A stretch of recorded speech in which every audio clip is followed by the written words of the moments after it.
14 preparations. And one thing we need to do today is we need to actually test if the barbarian level build I had planned does work in the way I want it to work, because I want to use my ancients as early as humanly possible. That's gonna be interesting. I tried this before and I think we can do it better, right? So this is going to be essentially the fine-tuned version. On top, we'll have to think about more of the endgame builds that we want to run. Today, no speedrun timer, as we're gonna be, you know, taking our time to think about things to get you like the best starter available. But it's gonna be good. I'm quite excited. And yes, this is like my fourth time I'm going through the campaign 1 to 70 right now in the past couple of days, just to test things, because why not? Double Helltide or bust, a double Helltide, thank you very much. So our goal is to use in the beginning Lunging Strike probably, because Lunging Strike at least brings you 2 targets really quickly.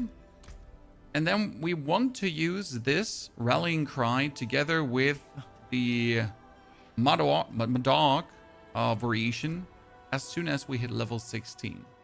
Now, how would we get level 16 as fast as possible? Probably by doing here the Whisper strategy. We'll see. Confused Dinosaur, good to see you there. Kind of sad that Period 2 season is finished. Oh, it's not finished, sir. I mean, the Period 2 season is still rocking, and we're very excited to actually continue rocking it. But first, we got to do some Diablo, right? Because I still have some solo self-on projects I actually wanted to do that I didn't get to do, right? It makes me sad. But the only downside of like Lunging Strike, it's a single target attack, right? You're doing a lot of damage, but it's like single targeting. I want to destroy all of these, but I can't because I only have a single target damage skill. Well, we quickly need to get level 2 or 3. So I actually get like a core skill that I can use. Thank you very much. Wasn't that hard? So what are we going to do now? Like, usually people go for Whirlwind. But I personally have a preference over Whirlwind because I just like upheaval. It's like fun to do this, right? If like all these enemies are just like upheaval, upheaval, and you just punt all of them to non-existence.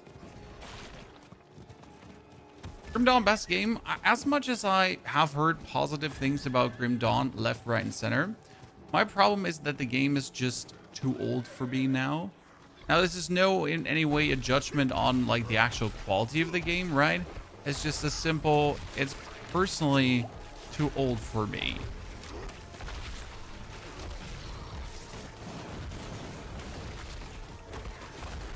I know not everyone feels like that, and that's like more power to you, right? For enjoying the game. But I just like today as well. Thing about the Necro starter is that it's like the same one that it has always been. Use minions, teleport around with use minions, teleport around with, come on, say it.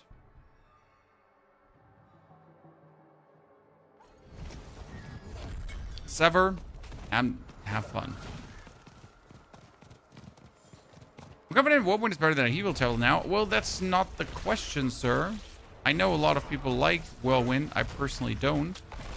Also, I'm not leveling with upheaval. I just need a skill to use until level 16. And I don't believe that the difference is big between Whirlwind and upheaval in the 1 to 16 range. The only question is if we would like to get rid of the Lunging Strike. That's something you could think about, realistically. Right now we have Lunging Strike, right? And it doesn't really do much for us. Oh, by the way, that's like a good question. Should we like instead of the cry here right now, should we just go for the stomp so we get at least a bit more DPS for the time being? So Whirlwind is great, don't get me wrong. Like, it's just personal. I don't like to play Whirlwind. It's a terrible skill in my eyes, right? So that's why I usually don't really dig it that much. What I wonder is if there's an option to use like a different basic skill in the beginning, if like Bash would be more opportune, or if like if Frenzy / Flame. Because Flay was, what was Flay doing? Flay was, Flay was attacking multiple opponents, right? While Frenzy, what does Frenzy do? I actually never messed much. Frenzy also attacking multiple opponents. So technically, like Lunging Strike, if we wanted to go for something else, I probably could go for Flay instead, just to have something out of interest. I mean, it's definitely better to kill the boss, that's for sure. Instead of Lunging Strike, right? Options. So people deals increased damage to the first 5 enemies head. Thank you.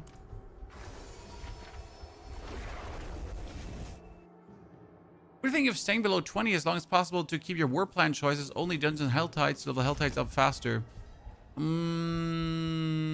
it wouldn't really go faster long term. I mean, it would definitely not be terrible. What you could definitely do is instead of like getting the early levels like I did here, you could ignore that. So like, for example, I just picked up this early XP from the PvP area, and you certainly don't have to do that. You certainly don't have to pick up early levels from the PvP area, as that's not necessarily helping, right?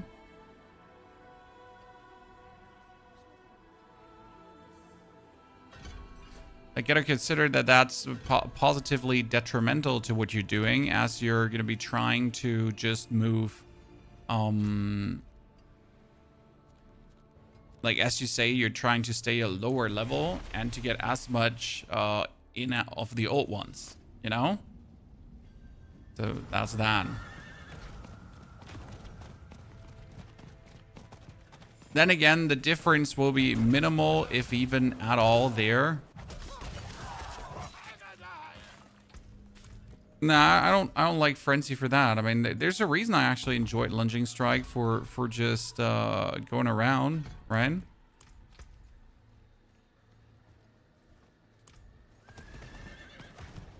Because you just instantly get to the troubles you're looking for.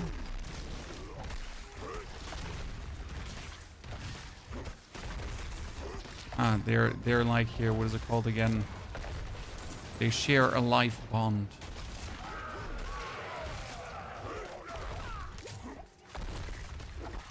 How can you not like upheaval? It's like a ginormous punting skill. Alright? 2, 3, 4. And the real deal is obviously when you get to the next level, right? When you get to level...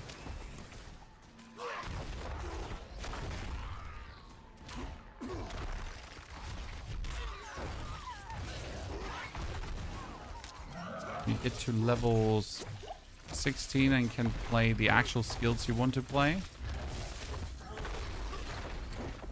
And right now we just play everything that gives us more access to everything, right? Quicker movement, more fury generation, and that kind of stuff.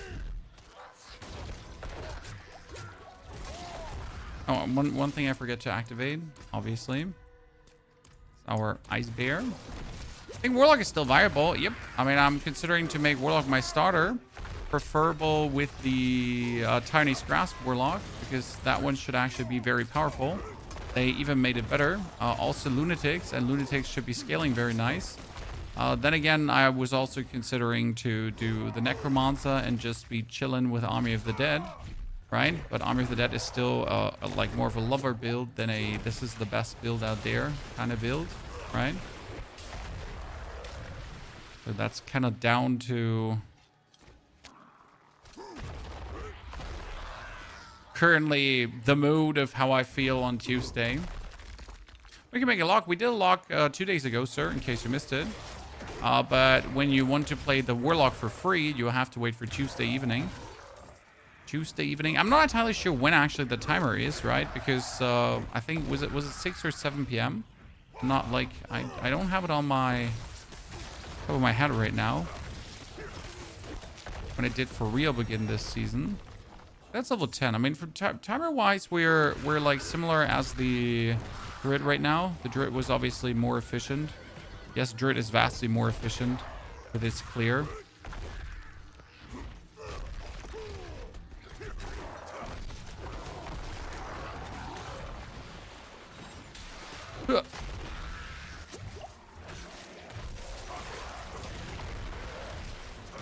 Let's get to level 16 so we can try out the real use of the skills. So that was lunging strike from when we hit the lunging strike, then we go into berserking, right?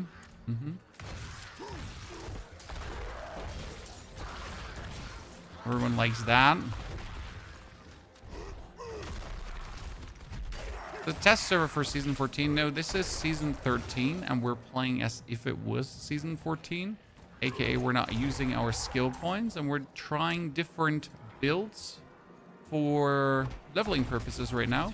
Just to make leveling that much smoother for you guys, right? I mean, now I have to level as well. And I'll be essentially using these builds myself. So might as well, you know, fine tune them for all our needs.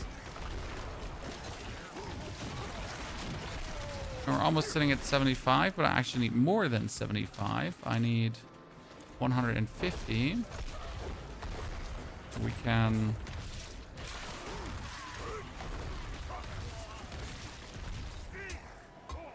get the first war plan done.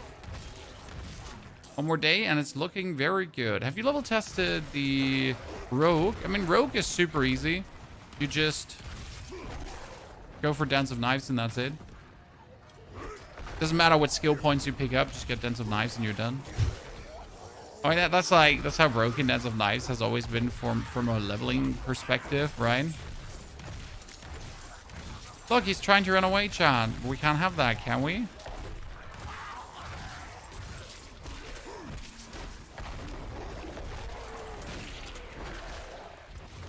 Okay, I mean, expertise is useless so far. Get more. That's level 11. Level 11 allows us to pick up Hero's Upheaval. Next upheaval free to cast, and that was consume stack of overpower. But you don't have stacks of overpower, so you need to make upheavals free to cast, right?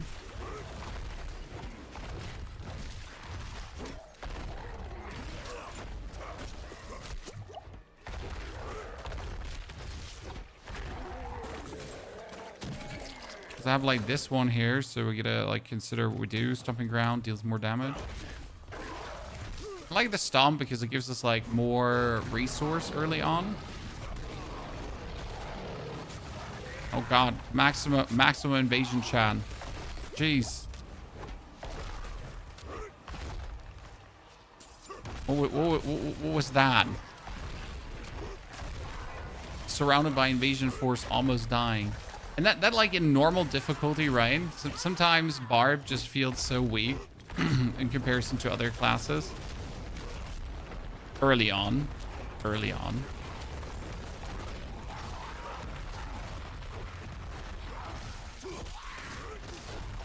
This is launch tomorrow, sir, and we're gonna be there. I'm currently actually like I'm in the business of getting you the top 3 starters with the builds that come after the starters, okay?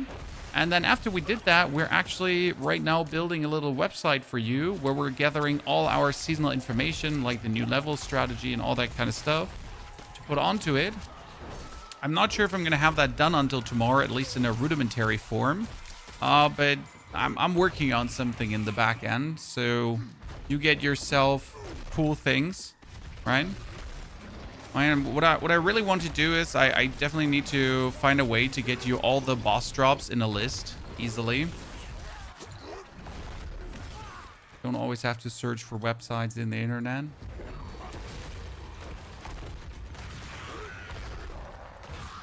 What do you plan using as main? Well, I never have a main, but I plan to start probably with Warlock. I mean, Warlock is still the cool new class, and everyone, in my humble opinion, everyone should be like loving the Warlock. But so many people have already abandoned it, right? Like, it was like, oh, Warlock was good one season. Yeah, you know what? Fuck Warlock now. But no, Warlock is great. You need to love it. Cherish him. I'm really enjoying Pally in Season 13. It seems like it's being buffed. Yes, the Zeal Paladin, in case you like that one, is definitely getting buffed. So that should be stronger than ever. And I'm quite excited, looking forward to be playing that as well. But Paladin still... Like, Paladin is still suffering from that I was too OP and now I needed to get nerfed kind of thingy. Right? So Paladin started out too strong. And now adapting that to base levels again is gonna take. Okay, I'm trying to get myself a chest without 200 minions surrounding it. So I can actually loot the chest without instantly dying. Sounds simple, but it's not simple, ladies and gentlemen. Is this penitent right now? Finding you to stay there, partner. How's Pet Necker looking? Fire. Pet Necker is as strong as it has always been. With a side of golems being actually stronger than ever. So you should be good if you like. Back to Temis. That Zeal with Divine Lands or with a skill as the main damage? No, Zeal as the main damage together with Zenith as the main damage. So both Zeal and Zenith. Okay, now we got our big level up here. Level 12. That feels good. Actually, level 14. So with level 14, we're almost there, right? So this was the first thing we wanted to do. Lunging Strike. We get ourselves the, what was it? Charge Steel based on distance traveled. This one, Generate Fury. Yeah. And that one still doesn't have anything. Now we get double Helltide again. Double Helltide, double Helltide. Thank you very much. This is, by the way, what people said. Like, you might want to stay lower level so you can actually reap the benefits more from this double Helltide, right? Now we're going back for normal. And this was pretty much now just like the early start of the build. Like, you're trying to just get from 1 to 14 as smooth and as quick as possible. At 16, so we can then swap over to the actual ancient leveling, because that's the thing, right? I like leveling with my ancients early. What's the best way to get blood orbs? Always drop for Bloodlands builds. I haven't done a Bloodlands build, to be honest, my friend. There was a lucky chance for Bloodlands, unless that was recently changed. There used to be consumed corpses for Bloodlands, right? And wasn't there a Bloodlands always forming at the end of a Bloodlands cast? Unless I'm completely off the loop right now.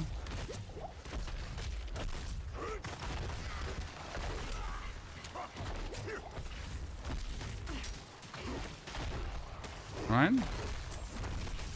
Correct me if I'm wrong.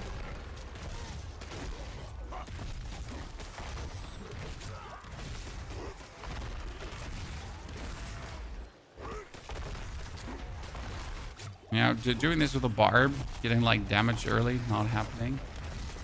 So a lot of people prefer Whirlwind because Whirlwind just hits in every direction, right? While with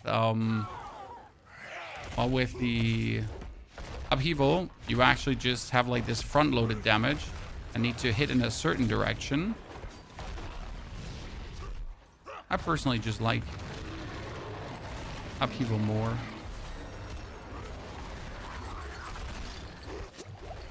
It's a fun skill to use. Okay, lads, I don't like you pulling me around. That's really not cool. Okay, we'll get them all dead, ladies and gentlemen. We're level 15. Only one more level, then we can do what we set out to do. So that is Upheaval Special. What was the Burning Ground?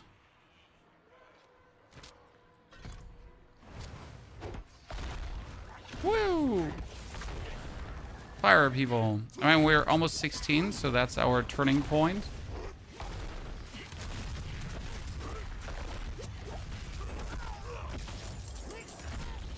And we're good to go.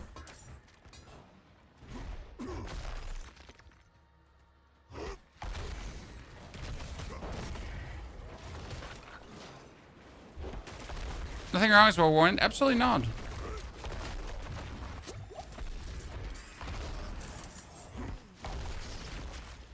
But I'm essentially not even wanting to start Whirlwind because we're not continuing with Whirlwind anyways. But I'll include that in the recommendation.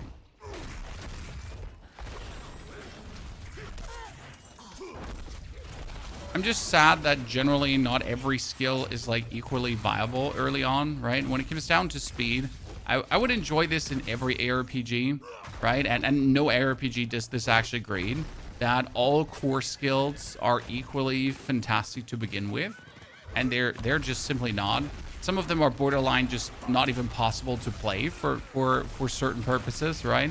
They only get good if you have like all the crazy fancy combinations together. Then you might be able to actually play them, right?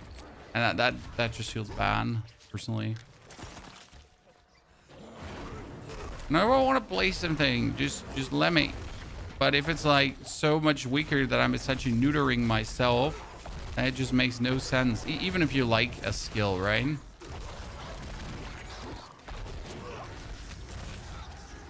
Not cool. What would you recommend for someone who has trouble getting past Torment 7? Okay, take this with you know, a grain of salt, but get good. To be fair, though, it might be many reasons why you can't get past Torment 7. So either you're trying to cook your own build and your own build is just simply bad. Okay, there's no judgment on your build making skills. It's just like what could happen. On top, you might just simply not be aware how damage scaling works in Diablo, right? That, for example, instead of going for crit damage multipliers on your whole gear, you should have a mix of all the multipliers, because that is like 400 times better, because the multipliers are actually multiplying with themselves. So if you have like crit damage and vulnerable damage and fire damage, that all multiplies. But if you only have crit damage, that actually is additive in itself as a category, right? So you're going to be losing out on damage if you only focus on one thing, and that might keep you away from actually advancing past the Torment tier. Then you're not upgrading your gear enough, right? Also, you might just simply not understand how the Heraldry Cube works and how you can make yourself Knight Perfect gear even without leaving town. So, more knowledge is my recommendation. And identifying where you lack in. If it's the damage department, that's probably the easiest one to fix. If you're lacking in survival, that's more about understanding game mechanics than anything else. Right? So there's no simple answer there, pretty much. Or just do this, do that, you know?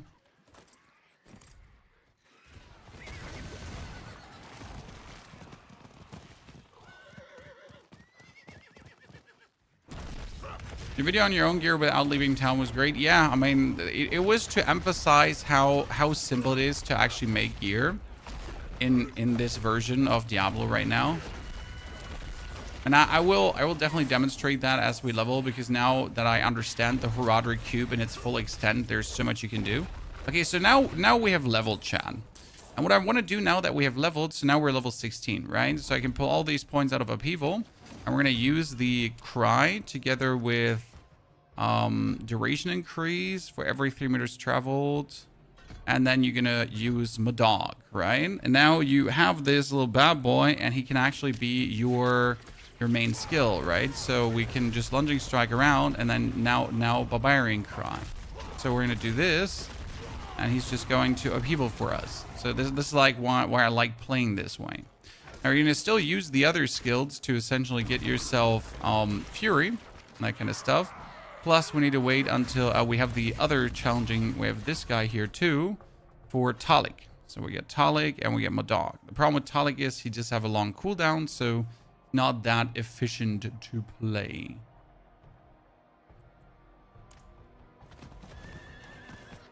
You get this, right? You get that. This is why I said, like, I don't play Whirlwind myself. I just level from this point on, like, with these dudes, right? Like, you make yourself resource, and as long as you're making yourself resource, you just get him.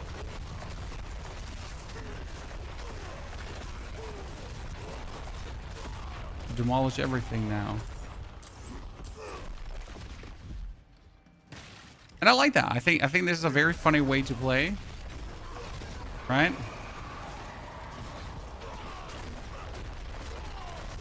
Because you can like so early already have like masses of these barbarians just coming and doing your damage for you.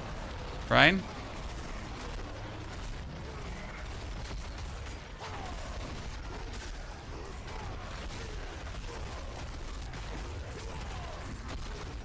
And he does great damage. I mean,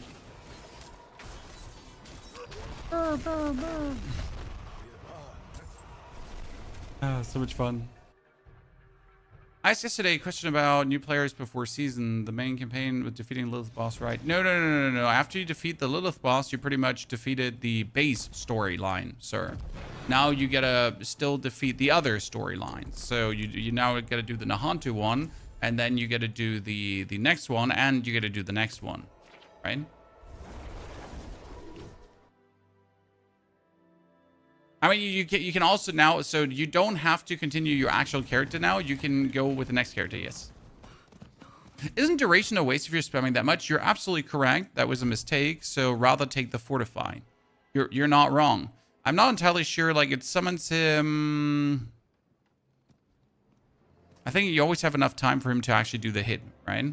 So should be enough to make that work.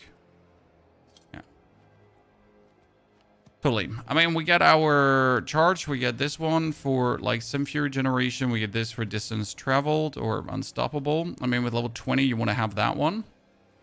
The whirlwind. Can you actually reduce duration? You couldn't reduce duration, right? So we just get the whirlwind here. Have to pull. Keep that one.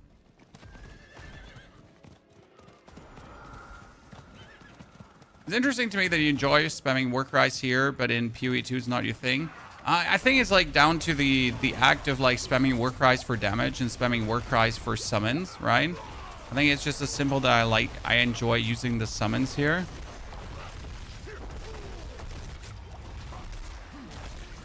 Oh, this is penitent. This is just way too harsh to actually deal damage. Just wanted to see how much damage we're dealing. The answer is none. We're dealing no damage. Why are we dealing no damage? Well, this is penitent. We're just here to sneak this chest piece, right? Now we can go out again.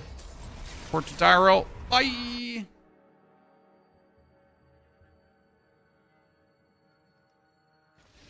Yes, you make a new character and select the green campaign, exactly. And you can start that from level 1 on. So that's how it actually works. It's very, very relaxed. You're going to have a good time. I mean, the Hunter campaign is arguably even better than the first one. I really enjoyed that storyline. So you should be... good. So that is 18 now. We got 2 more skill points, so that's not enough. So we can get that was charge cooldown reduction, pulls in enemies upon landing. Yeah, I like that. We didn't want any other abilities. No, actually we wanted other abilities. So we wanted to put the shout away for now, so we can use Call of the Ancients, right? Okay, then we got the charge yields per. No, we wanted to have the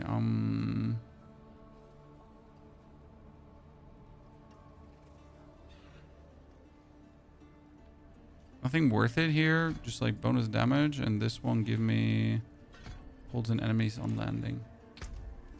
So that's 2 more. Thank you very much. We already have the Helltide like here locked in, chat. All right. They need to go back to normal. Gather 150 cinders.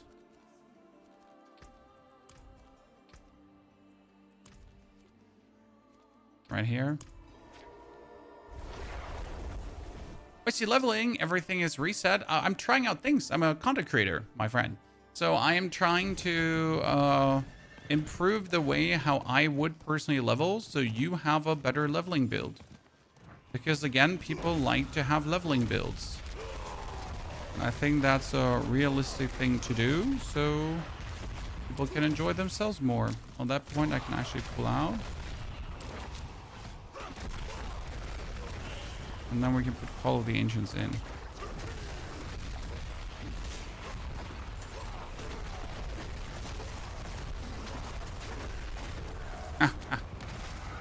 Imagine playing with shouts this early.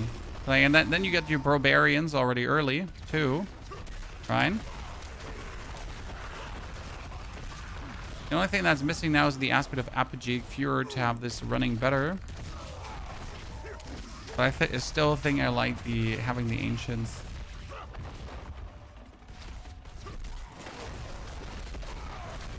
The best part is you can just hold down lunging strike and yell while you're doing it, right? It's like something I really enjoy because it's not like you need some sophisticated order in which you do things. You just hold down lunging strike and then you just yell. And your boys are coming to beat everything up.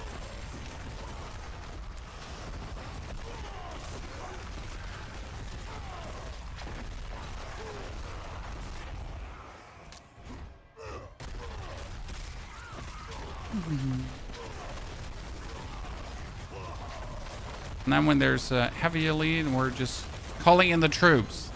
Oh god, no, I died. Oh, that has happened in a while. Last 24 hours is the longest. Yeah, but like, I haven't even checked when exactly the season is starting. That's my problem currently, because I generally don't know when this season actually hits.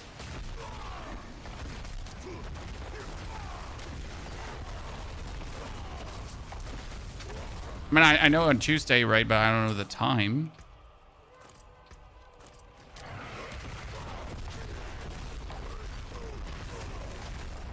So we can go for quite some hours because obviously on day one, I want to like really investigate the whole pandemonium thingy.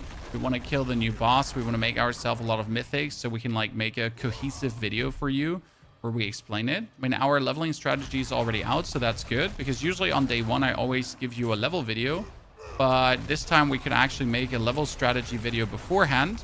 However, like it's obviously going to be intriguing to see how much XP now the actual seasonal mechanic will give us, so that's something to definitely investigate.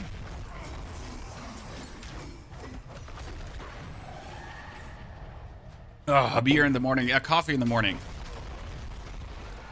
Whew. Any 4 p.m. anywhere? Because in Germany you're not allowed to drink beer before 4 p.m. or the police locks you up. It's an Ein rule. I'm sorry.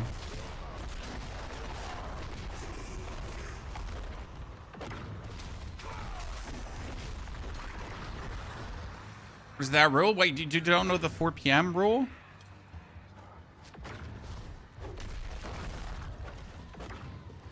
Only outside of Bavaria. Oh, I didn't know that Bavaria has different rules, Backador. No, like there's a manner of speech, sir, and it's called kein Bier vor 4, which means no beer before 4 p.m. and it alludes to 4 p.m. usually being when work ends, right? So that's why you don't drink a beer before 4. Unless you're from Bavaria, as it seems, because there it's totally fine to drink a beer before 4 p.m. Okay, let's see. Do we want to add the next war cry now to our fray? By the way, would you prefer war cry leveling over... would you prefer war cry leveling over whirlwind leveling yourself? And I just like to spam the shouts. It's just what I like to do.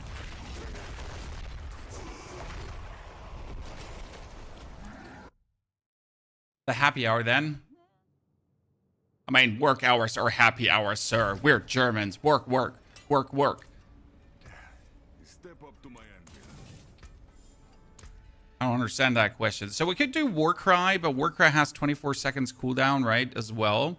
So I don't really see where getting Core Lake, right, would make any sense. So these are not happening. We could do the Charge Ancients for the charge, I guess.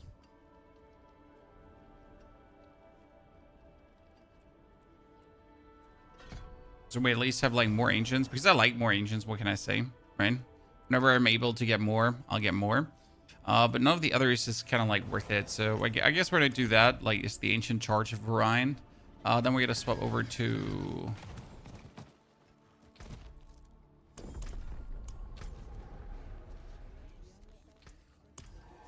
You think Whirlwind Barb will still be top tier? Ancient Barbs was actually above Whirlwind Barb, so both Whirlwind and Ancient will be top tier, yes. Both are fire builds. Which class do you think will be top tier? Barbarian, for one, will definitely be top tier. This is like unquestionable. Like Barb is just too good at the current moment, and it won't be stopped. Wait, why are there no chests visible? What the fuck? Where are the chests? Like they're on Mars right now. Holy Christ. So Barb will definitely be powerful. Rogue, 100%. Sork will find a way. I heavily doubt that Sork won't be strong. But it's hard to say who will be the strongest because it depends like a bit down how all the multipliers are working out. It might be that Druid turns out to be the strongest depending on how good the Basilisk is working, because they actually buffed the Basilisk heavily, and the interaction which we'll have with the set from the Old Mountain set is quite... So yeah. Isn't Barb getting nerfed? I mean, everything is getting nerfed, sir. Like, you have to understand that getting nerfed is not a bad thing. It's just something that happens. It's not like, oh no, we have been nerfed, it's over. Like, everything is getting nerfed. But is it getting ruined?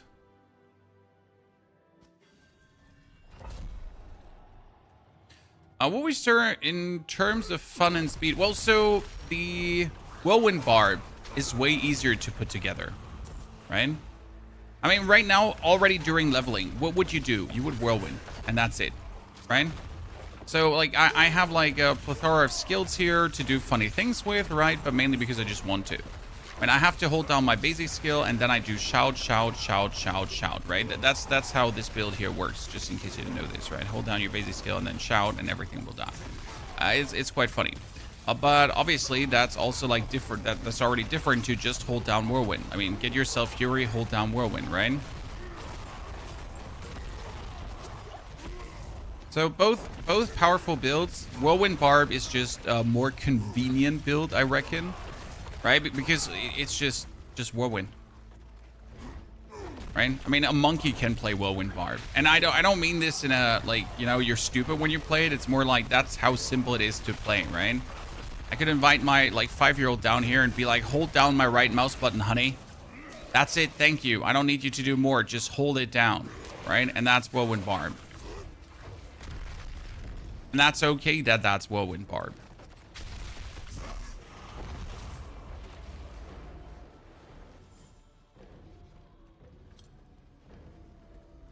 Whee! I never knew that hole actually existed. That's new. That's kind of cool. I mean, completely unnecessary, right? But kind of cool.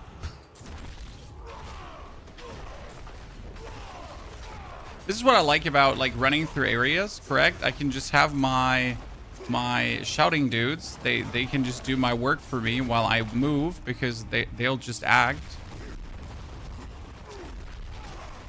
I mean, could you do the same with Whirlwind? Because as you move through, you have your Whirlwind mow them down. Yeah. It's not as funny.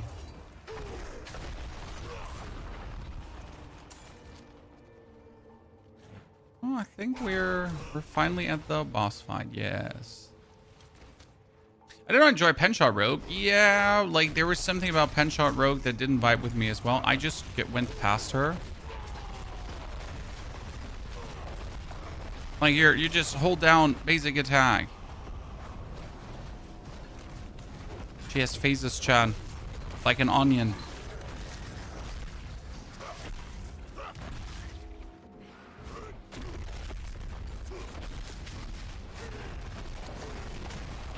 Come on, beat her up, boys.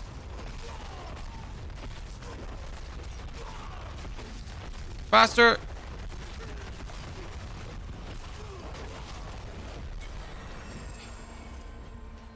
Okay, now we need to go back to Temis. Swap the difficulty to get the Helltide. The problem with Ancient is you need one specific aspect to make it work. And if you're not getting said aspect, what then? Right? What if you're not getting said aspect? What then?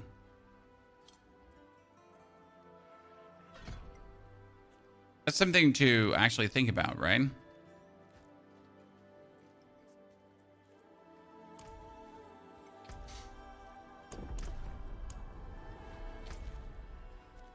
And the aspect is called Apogeic Fury, right? So that's what you need ultimately. Oh, absolutely. It's like I don't know how to say this, but Sork feels like it has so many cool skills and it can barely use any. Right? I mean, you get like meteors, and you get the blizzards, and you get the freaking snakes, and then you get ice shards, and the shredding blades, and all that kind of stuff. All the, like, you got fireball, right? You get frozen orb that can't be played as well. So you get so many cool core skills. You get so many cool like mastery skills and that kind of stuff, but you can actually not use many of them.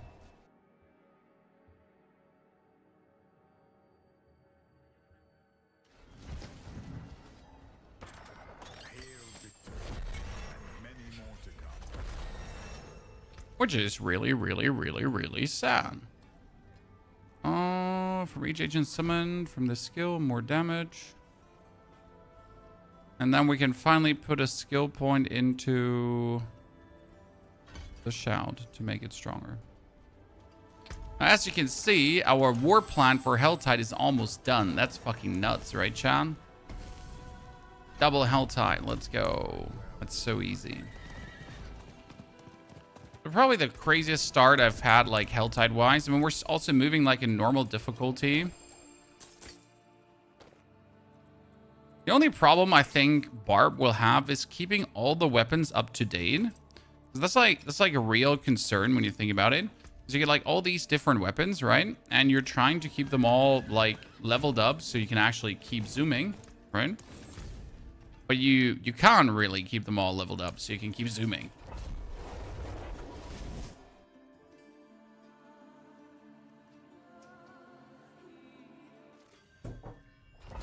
Lunatic was busted. Lunatic is still busted and will actually be even stronger this season.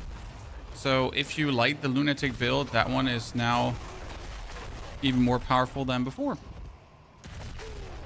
As it should be.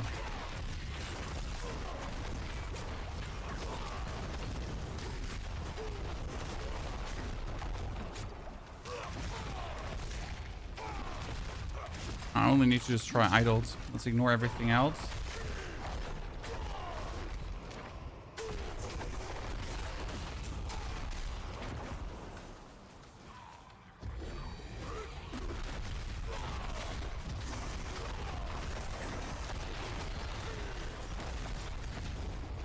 I didn't want to attack anymore.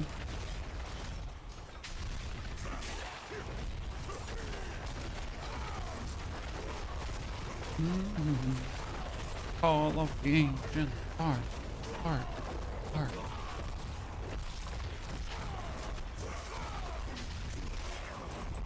Where's the next? Bob versus Rogue for starter. Rogue will be faster. No matter what bar build you go for, Rogue is just fast as fuck, boys. Right? I don't think we have to discuss that. Rogue is just speed demon material.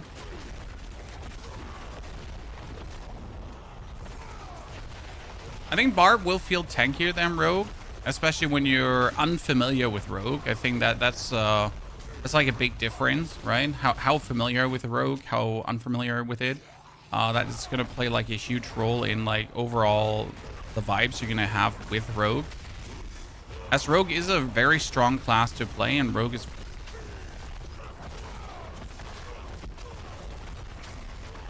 Can you make the lunging strike, by the way, dual wield so it would be faster? I've actually never asked myself that.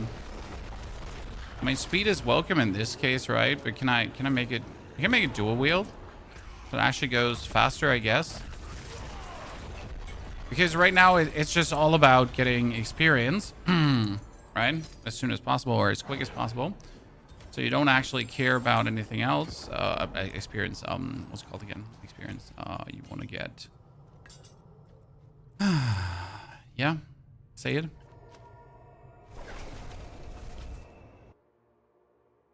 Wrath. As soon as possible. Okay, how much do we got here? This is my first season wipe swole, and it's going to be great. I mean, the season wipe is personally, for me, one of the most fun times in this game. as it's just like creates this initial fun rush. You get a complete reset, a seasonal rank, and the seasonal rank just gives you so many materials and everything. It's just, generally speaking, a great time to be alive. I personally feel so. I mean, for me, it's never been like a disappointment to play during a season start. No matter how good or bad the season has been, it's just always a good feeling. I mean, is season 14 the craziest season they have ever made? Absolutely not. It's actually pretty mid when it comes down to what they added to the game. Do I believe it will still be plenty fun to actually interact with and play? Oh, absolutely. It's going to be quite the wild ride. Let me tell you that much. Okay, we can upgrade our shout because shout is our main damage, right?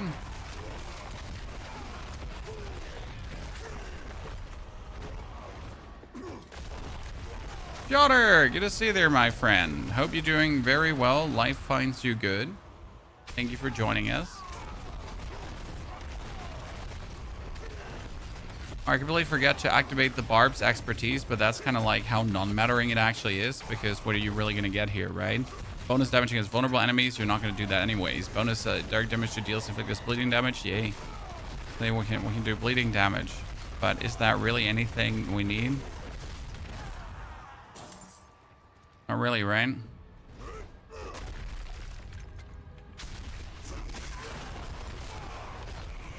Okay, let's see when we sit down here. I always tend to lunge like out of this one.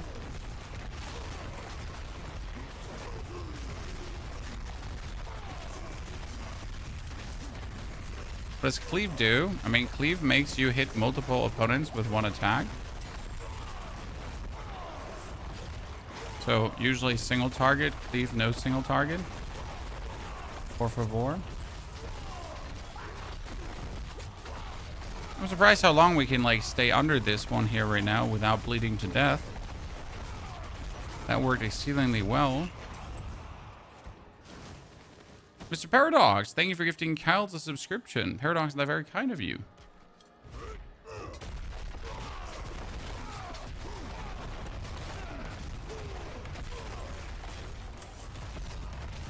Okay, so we need to get like really quick the cinders.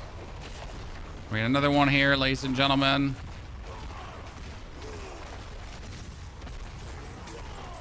Again, look how you're not accidentally flipping yourself out of this.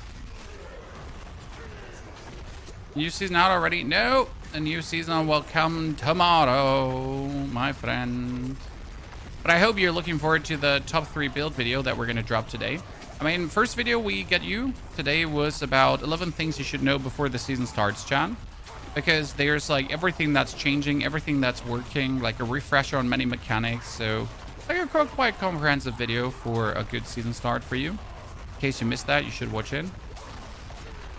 Then we also had the leveling guide yesterday, how you can get from 1 to 670 in 1 hour. Yep, you heard right. That's not a scam. That's actually reality.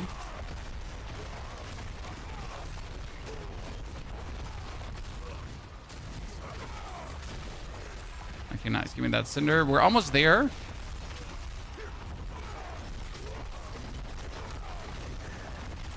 Oh, damn. Why are we summoning so many dudes here? I mean, this is fantastic. Don't get me wrong. But why?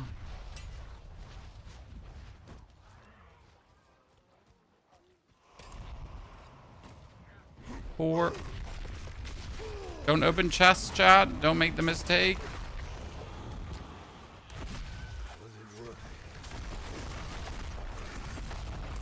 You open chests on a harder difficulty. I think I actually found a workaround mini build in PoE2 and has significant synergy. Oh god, Aces, don't make me.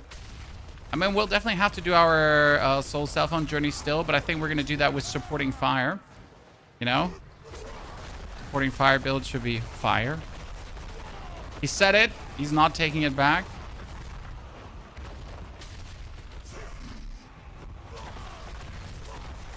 Hey, come on, give me 2 more. Give me 2 more cinders. No, you want it. 1 more cinder. Okay, quickly out of here. The good thing is that this area has like a very low enemy density to open up chests. So let's do that quickly. Is the Barb still a good killer? Yep.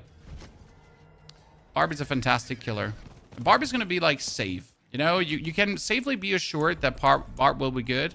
And so, listen, Chad. There's an ongoing theory that the classes that sell a lot of skins will always be good.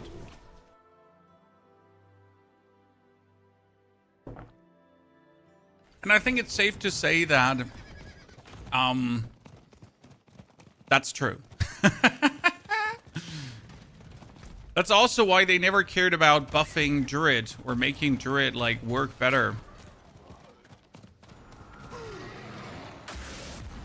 That's a fine, it's a fine theory, right?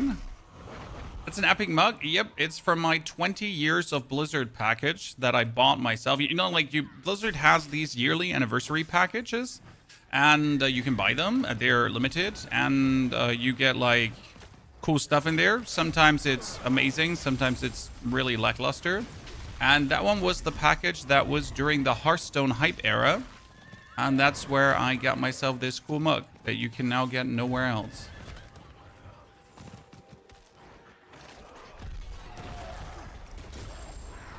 It's my favorite device for beverages.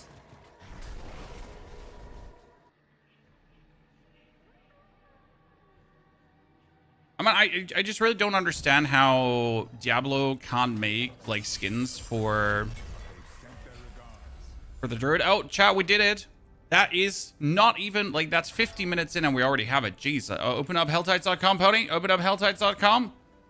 Okay, why is this important? Because now the real leveling begins. So this was all just the prelude to get there. Dude, we were quick. I am pleased. Officially very pleased, Chad. You know, we don't care about war plans now anymore. We could still get some. I mean, like here, double, but we actually don't need it. It's just for afterwards. But now we are... I mean, we're only level 28, so my Druid was level 35 at this point, just as an FY, right? So we're lower level than other classes, and the reason for that is simple, because... Let's get to this one. See if we can get some hellworms. Nice to see such an enthusiastic streamer, honestly. Paradox. You know how it is. I like my job, and I would like to kind of do this for longer. I'm also not a bitter loser. You know? I mean, doing this many years has actually, like, helped me to be quite resilient to the challenges this job brings with it. In terms of all the ups and downs that you're having from like views, not views. How do you reinvent yourself every single year anew? Oh no, my game is dying. What the fuck should I do? You know, the usual. So doing this for many, many years.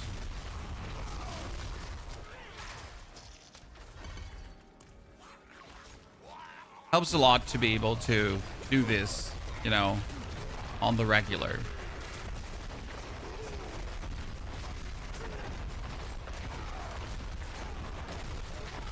Yeah, it almost feels like I should have kept doing this in normal, because honestly, killing enemies here on hard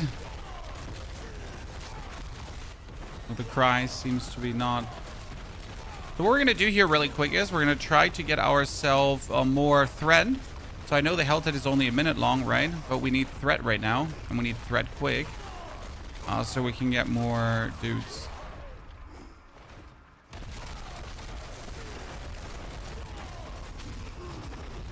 Paradox, I mean, like, you can treat Diablo as a week-long vacation. Just go in, finish the seasonal journey, right? Get yourself the free skins and rewards, and then be done. End of the day, like, the Diablo season might not be that long, which means if you don't have a lot of time, you still have enough to do. But it also means if you have a lot of time, that you could get done with it quickly if you feel like it, right? You're not forced to play like for 20 gazillion years to get the content done.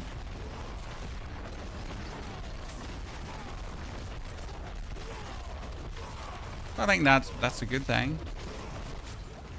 We should probably return back to city in a second, once the health is over, to quickly get ourselves...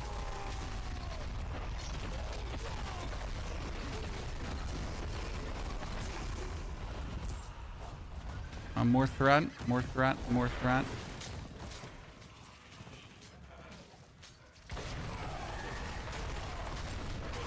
Yeah, we get a bit amount of threat up here, so that's good. I'm helping.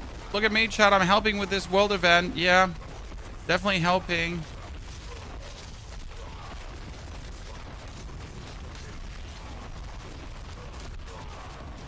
Where's my star in my star book? I want to... Oh, lunging strike forms the dust devil. Really? Oh.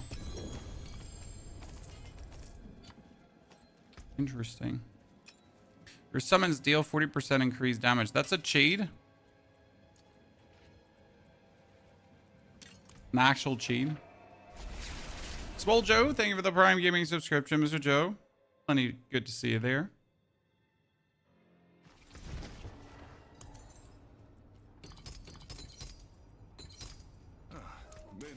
Okay, now you gotta go down here because that's like the biggest problem when you get to this point, right? So you're now leveling so quick that you might have to just actually spend money to buy yourself weapons because all your weapons are severely under-leveled, right? Oops. Don't go getting into trouble. While the other classes, they don't actually have that problem. I wonder which shout does your weapon even use? Right? No, is the shout dependent on your weapon? Or does the shout always do the shout damage? Actually, that's interesting. I never thought about it. The shout does the shout damage, right? Okay, let's teleport to finish this one while we're waiting.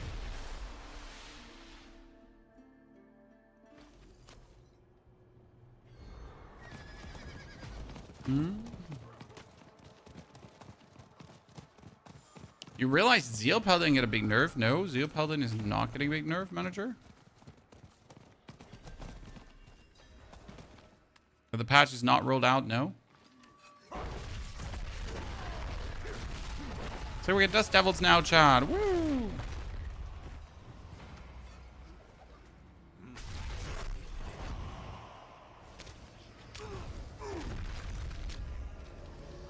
Dust Devil's totally worth it. We're doing this one here because this one is so easy to finish in comparison to some of the other strongholds.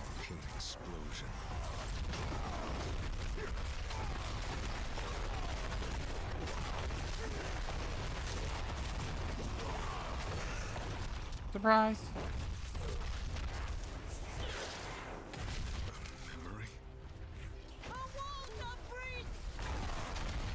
Beat him up, boys. Beat him up. Good.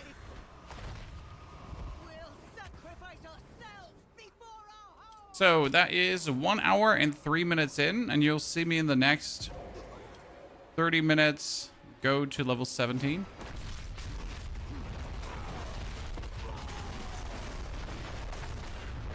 Oh, great. She just instantly dodged my assault.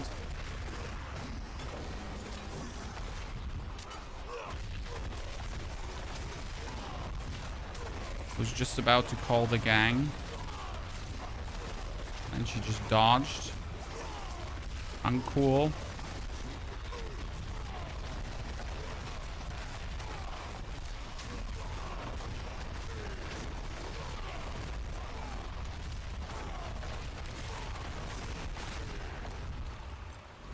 It's interesting now that I have leveled like multiple characters in a short span of time, right? To just see how like they compare to each other from a strength standpoint, and how much different it makes to sometimes have like a single early aspect, right? I do believe most people are ruining their level experience by just swapping difficulty, because you can realistically just level from 1 to 70 on the normal difficulty. You don't need to go on a higher difficulty ever, right? I think a lot of people are just literally like tainting their experience by doing that. I mean, just yesterday we had one of our viewers tell us that he like gets stuck in Penitent with level 40 plus. But realistically, you should never be in Penitent, right? There's no reason to be in Penitent.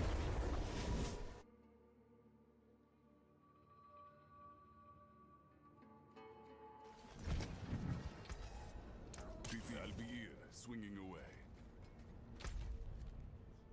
Okay, Helltide is about to come.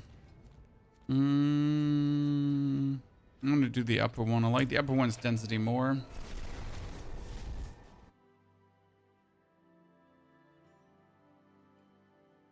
My friend is new to Diablo. Started the campaign today and is doing it on hard. I mean, you know, some people like the not hardcore. I really don't understand it. And you're like, okay, sir, that's fine. I don't understand how you don't understand how anyone would choose to play a game in a difficulty that does not punish them, but hey.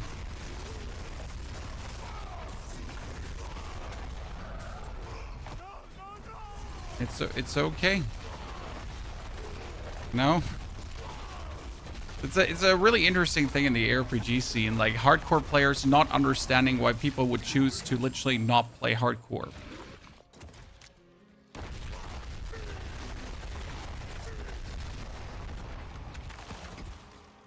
Well, the main question isn't stays, how are you playing hardcore? Why do you hate yourself? Who did this to you? Who hurt you?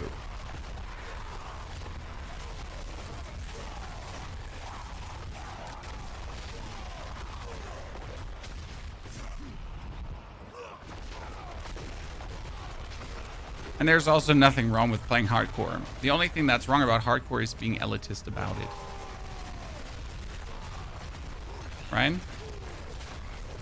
Nothing wrong with enjoying hardcore. Only being a twat about it. That's wrong. Saying nobody get time for that.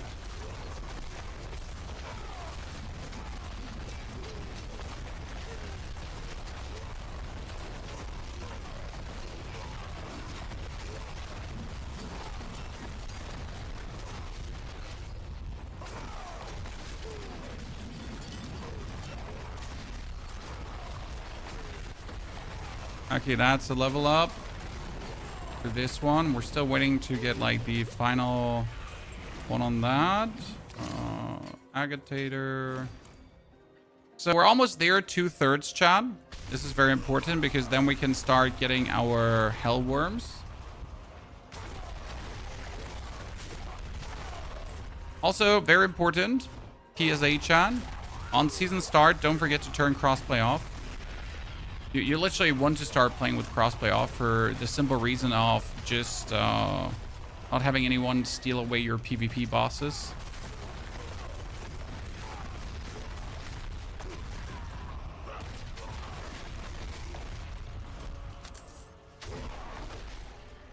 You don't want that in here. Okay, come on, push me over.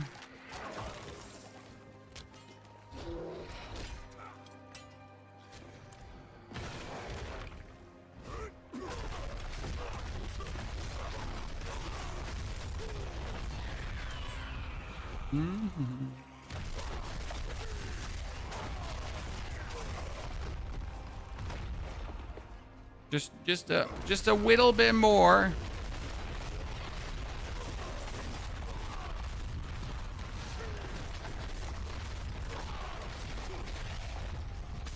Is PvP area looking good to level up? I mean, it is good in the beginning to get yourself some easy boost because clearing out the PvP area's whisper is just like an amazing, like 5 levels or so. So yes, it is definitely worth it to look into that.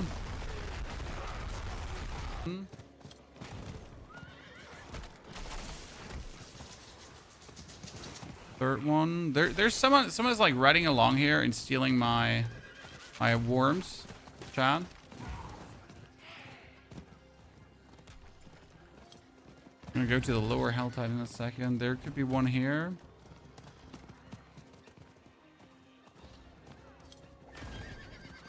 Wow. There we go.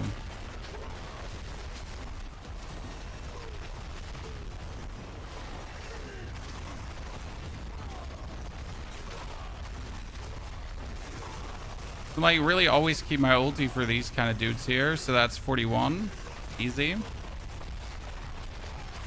But you pretty much now need instantly an update on your weapons again, right? Because we're now not getting an update on your weapons and or your items. Like, you're just falling behind damage-wise further and further. Let's see if this one is spawning. No? Let's get out of here. To the lower Hell Tide. Try that one out. Maybe better spawns. Okay, leave me alone. I want to teleport to the lower Hell Tide for better spawns.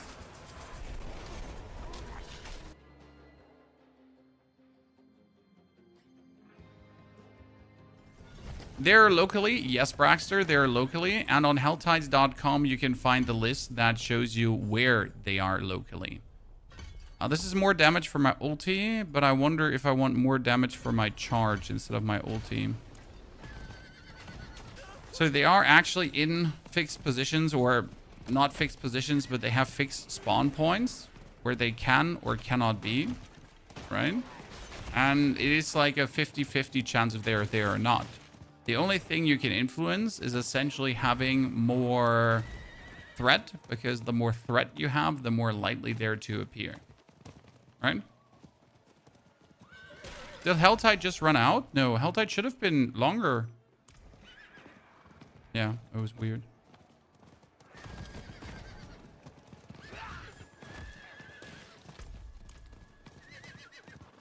Be here, not here.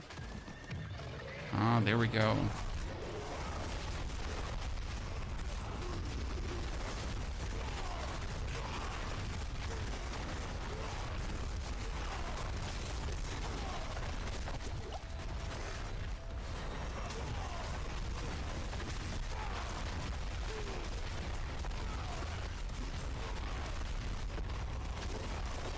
More ancients. 44. Usually in one of these rides, you get like way more of these maggots to spawn. But right now, it feels like we're a bit unlucky.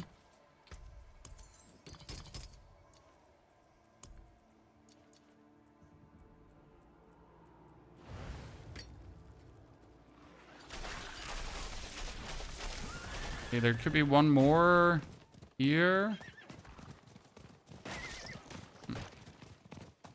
Is the Woven Immortal Barb still viable next season? Well, since they nerfed Mythics, I'm not entirely sure if the Melted Heart of Selig does actually still work like you need it to work to give you the defense that you're looking for.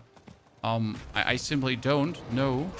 So I can't actually tell you if it 100% still works exactly like that. Right?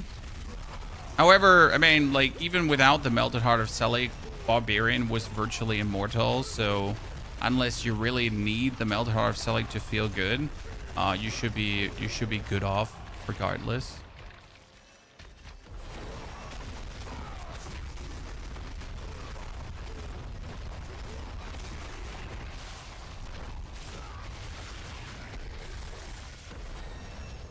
Good levels, chat. Good shout. You know what? Let me actually get these in.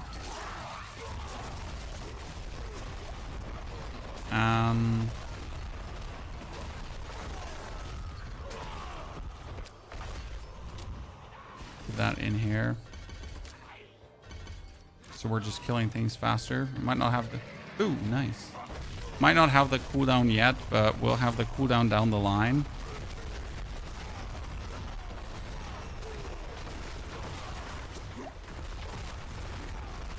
Well, this is a lot. See, like now we're gonna get this one out, and then it does more damage.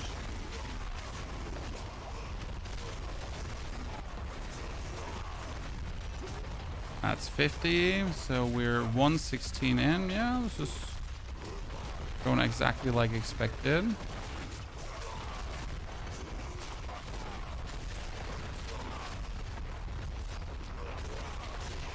slaying. Yeah. Problem is, we now made so many levels that all my weapons are completely under leveled. So my weapons are like item power but I need item power right? That's like an actual problem when you think about it. You might in between get something like slightly better, right? See, this is 300 item power bonus now on the weapon. So I actually need to go my lunging strike quickly just to make sure that I actually take the weapon that has like the full item power happening, right? So I can do any kind of reasonable damage. There we go.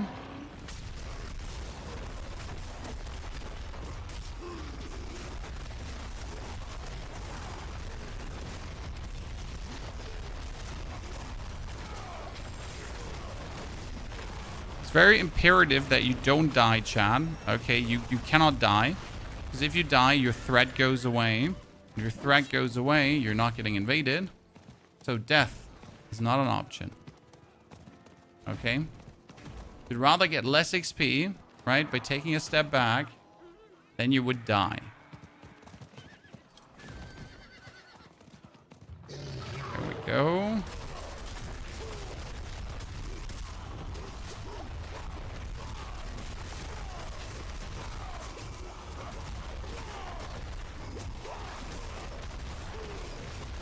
And one problem we're noticing here with the build is my damage is not localized, right? My damage is everywhere because these ancients are jumping in from left, right, and center. Not here today. And we got one potentially here.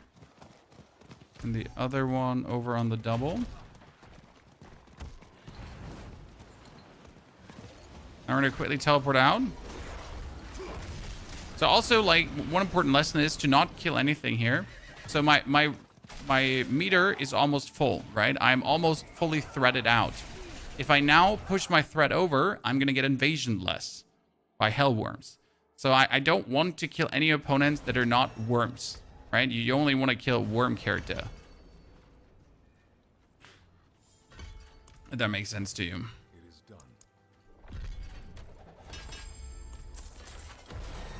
Okay, that was good that we get this Helltide Whisper, 200 plus 300. The lunging strike up.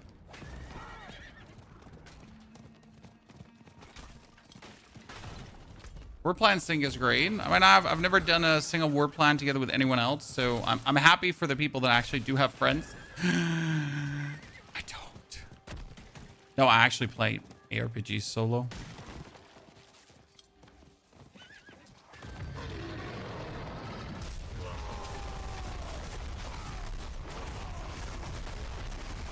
Main reason we're also going to do solo self-found, right?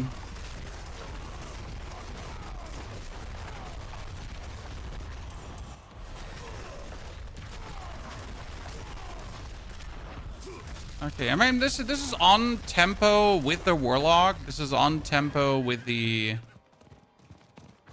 Druid as well. So I'm quite happy so far with the results of today's actions. In the beginning, I thought this might be a bit slower. But no, we're doing it. See, now I'm getting invaded. And that's actually a real bummer.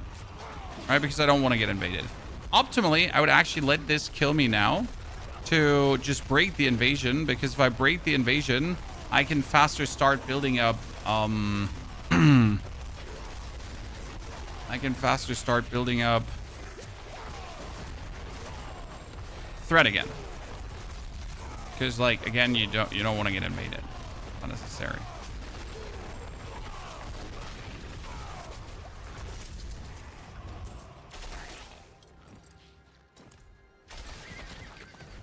Okay, we got 1,000 offenders.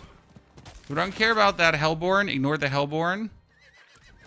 We're gonna quickly just try to get our...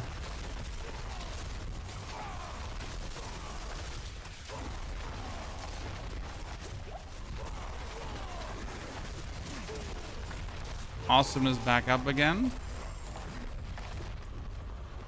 1,000 bonus damage in comparison. So this is 695 item power, right? So usually for building up threat really quick, best thing to do, opening chests.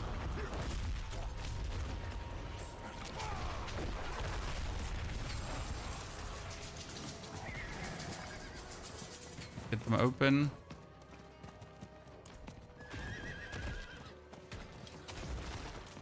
Starting with what to play. Honestly, like, there are no bad options this season. All classes seem to be having something going on, right? So it's not like, oh wow, this is so terrible, or you can absolutely not play this. Nah. I'd go so far to say that most classes are viable and have like at least one good build to offer. Now, obviously, don't expect to see the same results of last season, right? Because last season ended now with every single class being able to do pit 150. And I don't think you can even remotely expect that this season, because in all reality, like, they nerfed many things, right? So that is something we won't certainly see.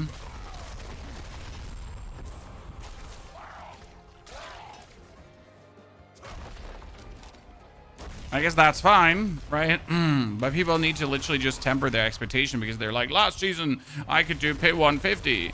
So this season I'm like, you know, I'm expecting to do the same. And like, if I'm not, then my class is weak. But since like so many people just started new with Lord of Hatred now, they're going to expect to actually do pit 150, right? They're going to be like, wow, your class can't do pit 150. That's bad. In reality, every class that can do pit 100 is amazing, and every class that can do pit 110 is double amazing.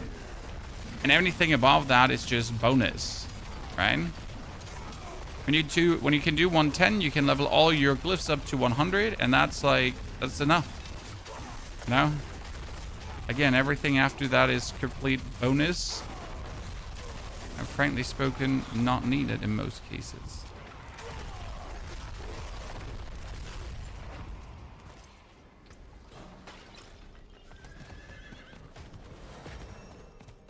Made 115 solo, and that's good enough for you. And that is fire, sir. Right? 115 is fire. And we're going to, this season, actually do a bit of leaderboarding as well. So we're going to actually go into the tower with each of our builds and play them a bit more because of solo self-found. It's going to be interesting to see which streamers are actually going to play solo self-founds and which are not.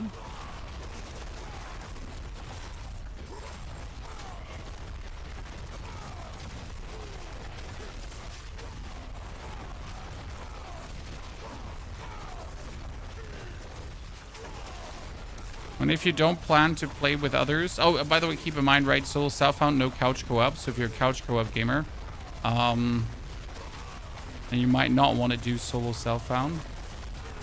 Sadly, it doesn't work out, like, you know, because you can't party and you can't couch co-op. Just as a warning. Or you can't play together with your partner anymore.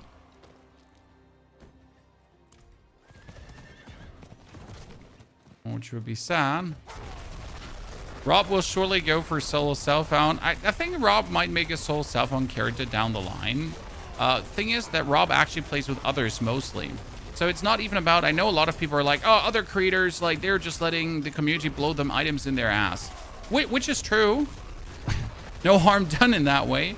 But it's also that a lot of creators are actually playing with others together. Like, for example, the only thing I do with others would be jumping into a echoing hatred, because I just wanted to do an echoing hatred with the community, right? Or doing like a mythic undercity. So like, if that is something you like build your community on, right, on this kind of community interaction, then obviously playing solo self-found doesn't really work for you, right? This is a regular thing to do, right, to support the players that are like watching you, like your viewers, right? Then solo self-found is not an option. Right? I mean, realistically, if we're now looking at it as a content creator, solo self-found is stupid, because you kind of like take away the potential interaction between you and the community, right? Like your community can't even like you like, hey, like who wants to do like an Infernal Horde? Yeah, no one wants to do an Infernal Horde because they can't, right?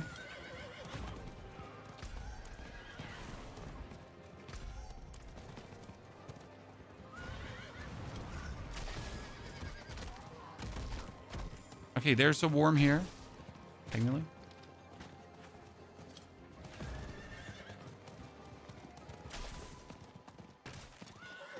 You can always make a non-solo self-found character. Exactly, you can always make one for these purposes, though. That is completely correct. But I'll be honest, if I see any creator claim leaderboard positions that are not solo self-found, I'm just gonna be like, ha ha ha ha. That's not worth shit. I'm sorry. But like when it comes down to leaderboards, right? I'm a solo self-found purist. I'm sorry. Like, unless you achieve this yourself with your own effort instead of buying yourself into the leaderboard, I have no interest in your achievement because your achievement means shit to me.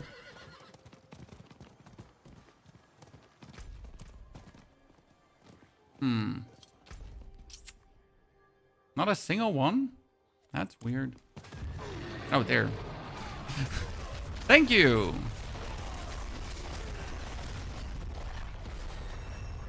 By the way, like, you see how much Cinder I have, right? This is also the method. Then as soon as you get into Torment, like, hey Pony, how are you going to actually get, like, through Torment tiers? This too. Because if you actually join Torment 1 and do this, you're going to have such a great equipment, right? Just one Hell Tide in Torment 1, and you're going to have, like, the equipment to go to Torment 6, probably. Because you actually get, like, all these maggots. You get all this stuff, right? You get so many Paragon points.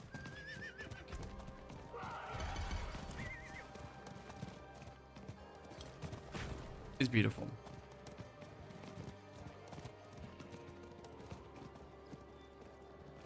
Hellworm was waiting for you to get the lock your guard down. Yep. It's tier 1 where the 666 chest spawns. The 666 chest only spawns if you have taken these points for it. And at this point, you won't have the points. So no, you cannot spawn the 6666 chest here. I still wonder if hellworms spawn more frequently if you're walking on foot. Sometimes it feels like that when you're on horse, they don't want to spawn. And then I have these moments happening where they spawn when you're on horse. So what am I supposed to do about that? You know? Okay, that's 1 hour and 30 minutes. So definitely on par with the others. So like every single character I've made right now is like 120 to 130. Consistency of the method, right?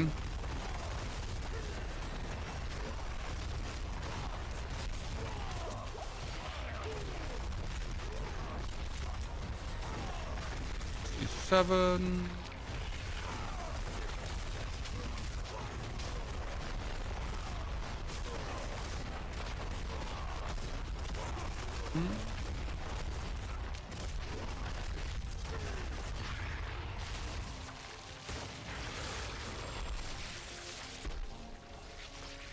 Sturdy boots.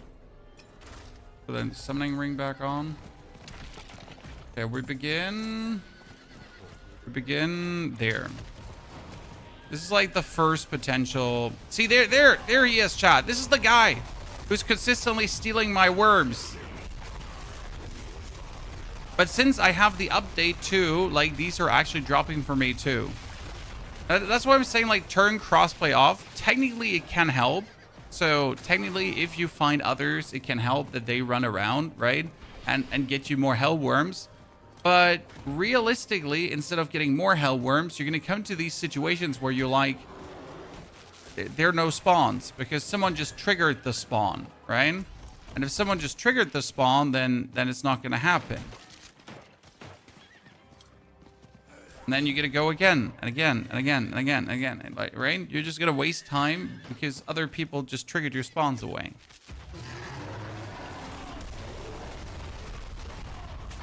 If you play solo self and you don't see anyone, no, you still see other players. They're still in the world, sir.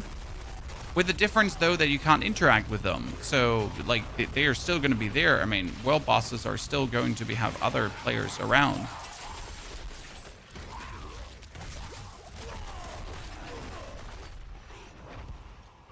Okay, almost there. There's one more hellworm. Oh, there. Someone just died here. Oh, God, double, chat. I repeat, double.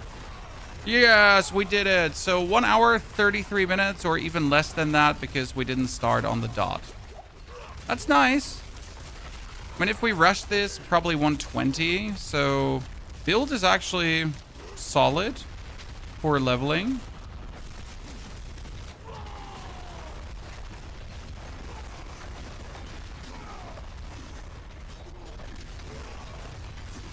That's a lot of these maggots and everything. And I win.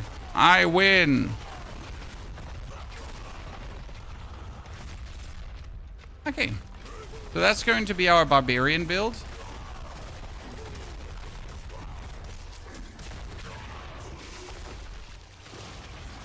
And I'll agree with you, Chad, that using... So I agree that using the good old... That using the good old whirlwind would be better.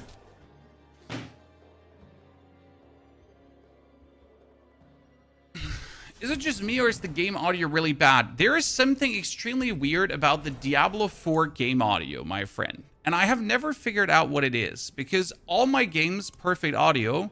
Just Diablo 4, for some weird reason, has slightly distorted audio. I don't know if you've noticed this in your own games, but I've like always tried to, like I'm not sure if I can. Let me see. We're outputting over.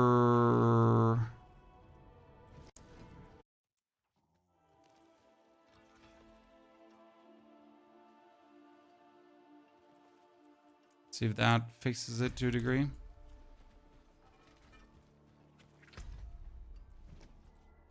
So it's like always like there's always been like a weird distortion in the path of in the Diablo audio.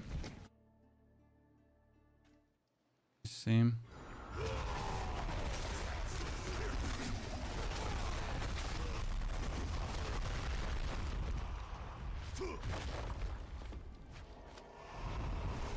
And I have that in no other game but Diablo. As if Diablo is just cooked in itself, you know? And I like, what we could think about is like, I don't know if you lower effect volume slightly, that it stops it from potentially distorting. I don't think this would do anything, but we could at least try. You know, just lower everything here down to for no reason. When we like the sound options that can't be, right? We get the stereo with the headphones because that's that. I mean, I actually play on home theater, so that's that. But yeah, that shouldn't like in any way have an influence to it. So I guess. Isn't Penitent locked behind capstone dungeons? No, never been.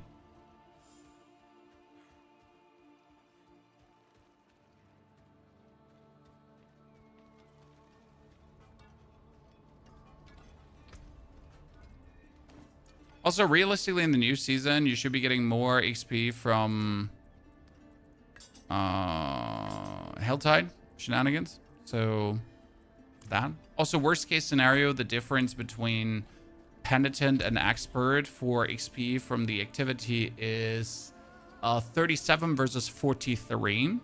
So you would be getting 6 XP less per, and it's being rounded up anyways. So 43 and 43 is 90. While 37 and 37 might then either be 65 or they're going to put it up to 17. Right? With the seasonal mechanic, we're getting a complete new... We're getting a complete new boss. It's Death Awakening, my friend.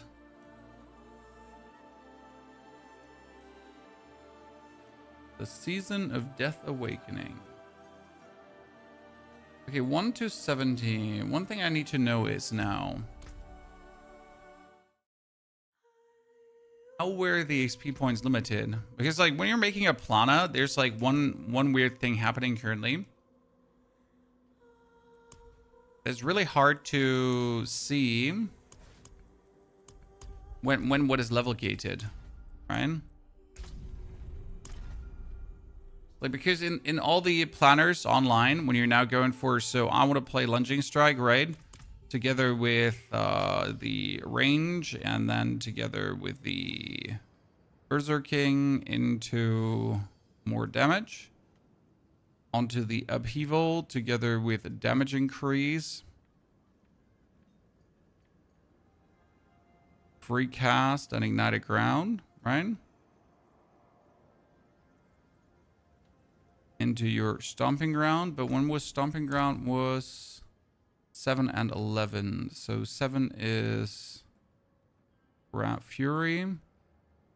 And this one was for level 12 and 12. That and that for 12 and 12. That's 14 points spent. 14 points is level 15. So that's here. So that's like for level 1 to 70 for the planner. I just need you to know that. Your question is not stupid. You just don't know.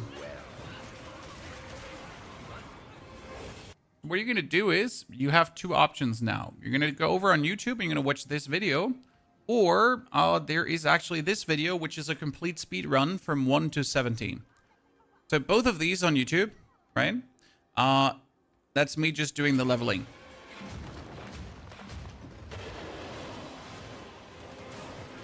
That was your short build. Well, Moro, you can now take all your learnings to have an even better season start. I mean, I certainly know I will, right?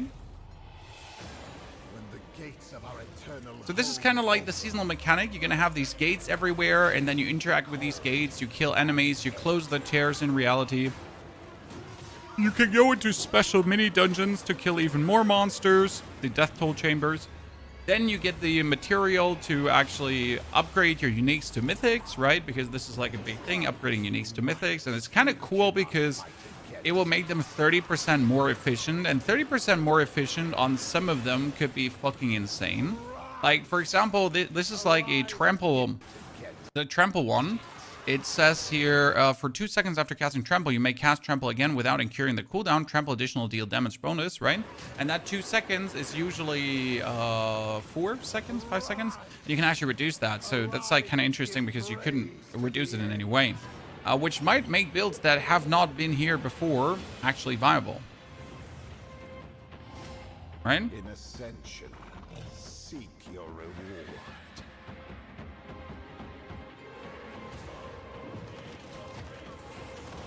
So yeah. Oh, and Warlock is for free if you've never played Warlock before. Did you do a tier list already? Yes, we have a builds that will be good. So that is from 2 days ago, my friend.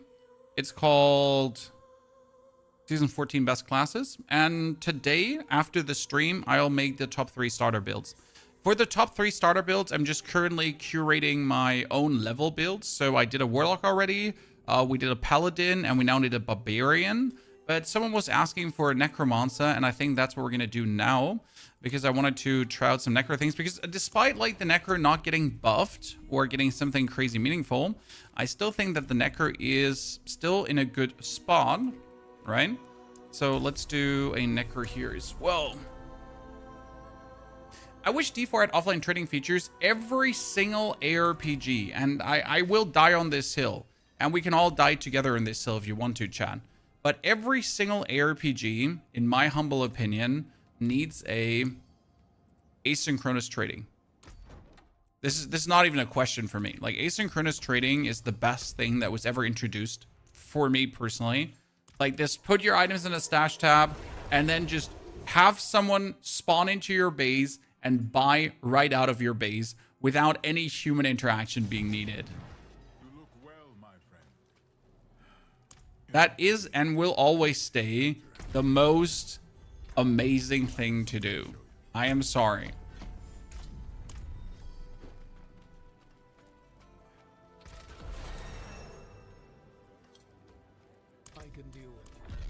I will always die on that hill. As a Necro, I would always start with Reeb, right? Because Reeb is just amazing. Action RPGs should never have training and incentivize RMT. That's why I like solo self-found. Mr. Bacon, however, like it incentivizes RMT. The problem is not the trading. The problem is people. Right? See, this is what I like about Necro. Like, look at the starting skill from Barbarian. Okay, so the Barbarian begins with Lunging Strike, which targets one single opponent, right? And here comes the Necromancer, Chad.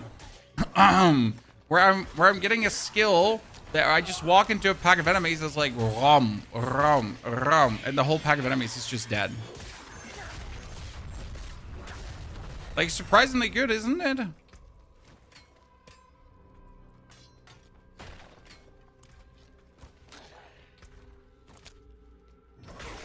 And then you actually get yourself your first skill, which is going to be Skeletal Mages. So you instantly have like some dudes hanging out with you. Oh no, this comes here. See, now we're suddenly just, we're a demon. And then we get Sever, and then you get Sever as a mobility skill with level 15. And from that point on, everything else is history.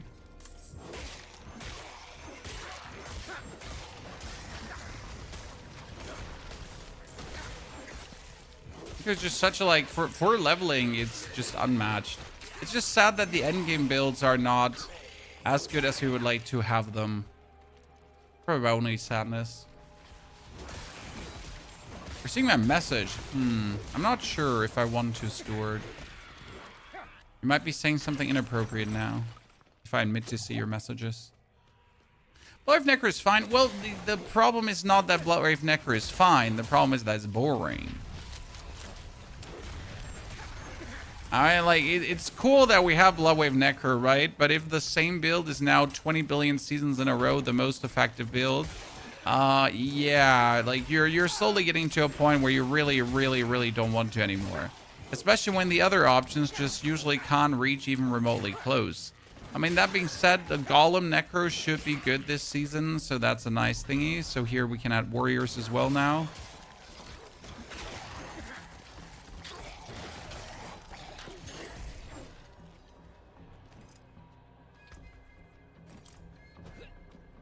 Golem Necro is possible this season, yas. It was also possible last season, so there is someone pushed it to pit 140. Problem is that you needed to play some Signet of Pelgain tech that is not possible anymore.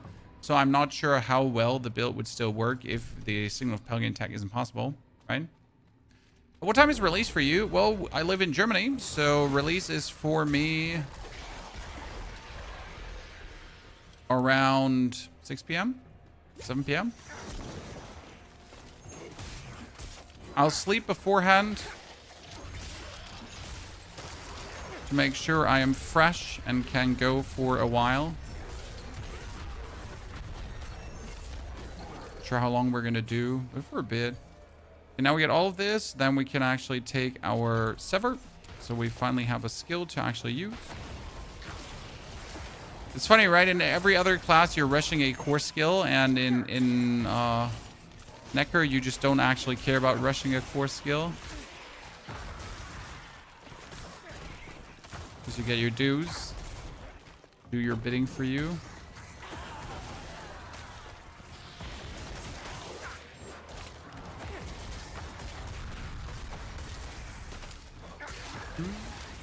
Where's the second, what's it called again?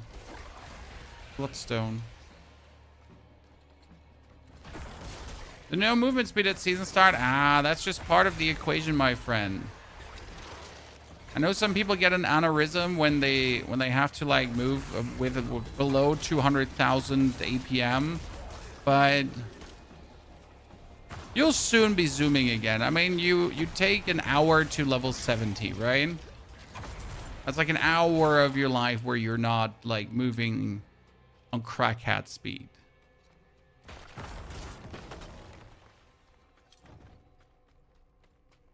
Correct? I think you can handle that. I trust in you being able to.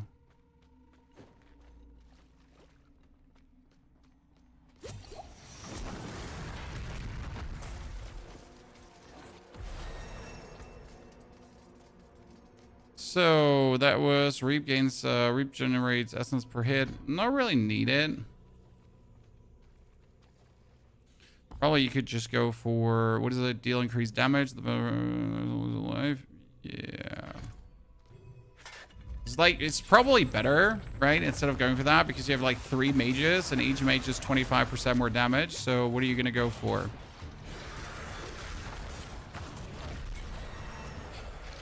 Same here. Command skeletons has them do more damage, right? Be stupid to not do that. Before we go back to Temas, we're just popped over to the Helltide.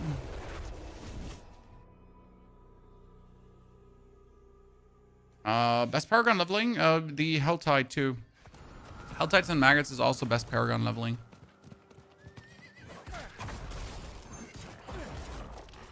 It doesn't change.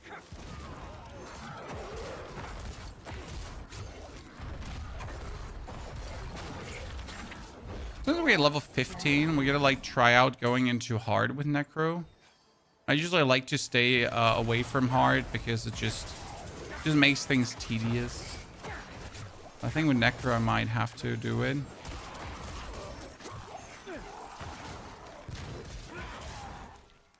Okay, let's see what we got here.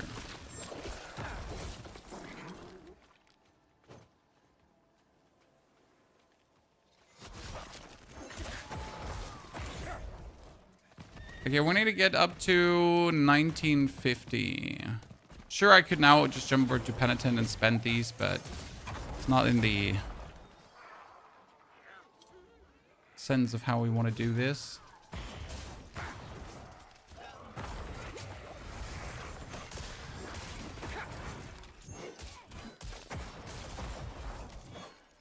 Did I activate my pad? Oh no, I forget to activate. No, I did activate my pad. Once in a while. Pony's not an idiot. Doesn't happen often.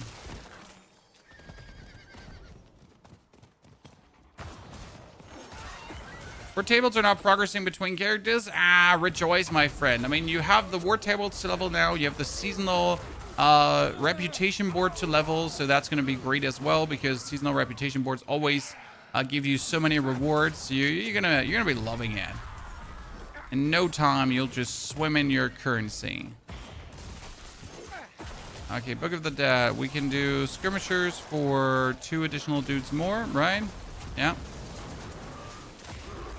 We're making enemies vulnerable, I guess. And we can have the mages for bonus corrupted damage.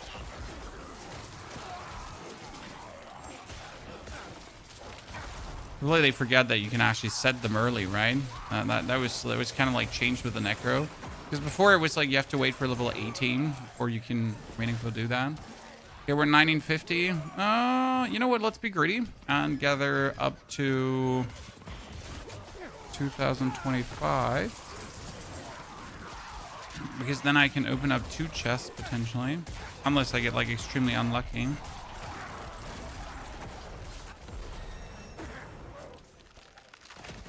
Willing to take the risk. Level 15. There's nothing. Oh no, there's actually something with level 15 you want, which would be your Golem. And look at us already having like a good. What is it? Leaf buying corpses? Nah.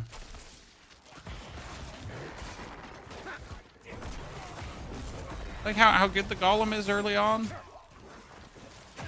And the Necro in general, everything amazing. Full army of dudes going out. This reminds me always of like the start of how Diablo 4 started, because in the beginning we had a beta of Diablo 4, right? Where everyone could play until level 25. I don't know if you remember this. Everyone could play level 25. And then on that beta, they actually made some adjustments. And people were like, oh, Necromans are too strong. Necromans are too strong in the level 25 area. We need nerf Necromancer.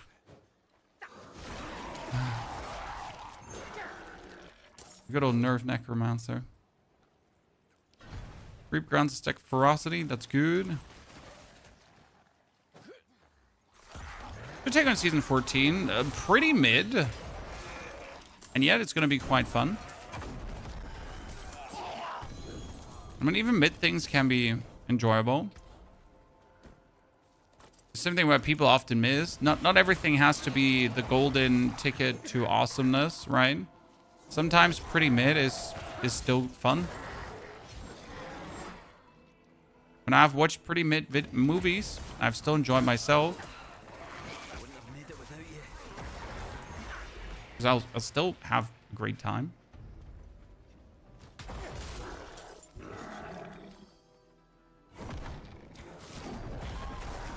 I have 150 Sinners collected. That's amazing because 150 is what I needed. Now let's teleport back to Temis. I remember some seasons ago was way below mid before DLC. No, that is just your personal perception. And that's totally fine. I mean, there has literally not been a complete ultra dud season in quite a while now. They have done an adequate job. And most of the seasons have been very nice. I mean, even like season 2, which people still don't give the credit it deserves. Season 3, sorry. Which was the season of the tiny robot. People are still hating on that one for no reason. The season of the tiny robot was one of the most enjoyable seasons to play. Because of vaults.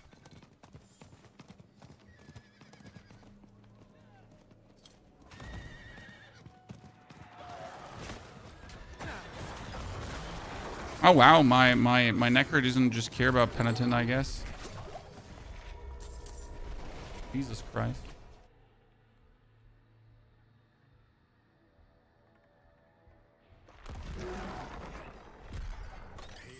Big level up, chat. Big stratch. So we could do the... server deals increased damage. No, we need the cost reduction. We need the skeletal mages, increased damage to crowd control. Yeah. And then we needed the warrior vulnerable. And we get double hell tide. Oh godness. Oh godness. Chat. We just officially got robbed. I was cocky and greedy. And we have punished. No hell tide for me. I should have taken one.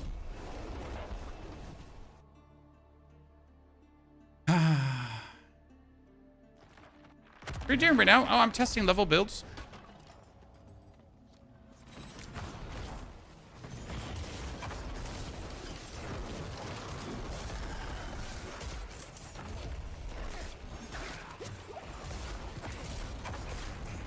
I'm testing level builds for Chad.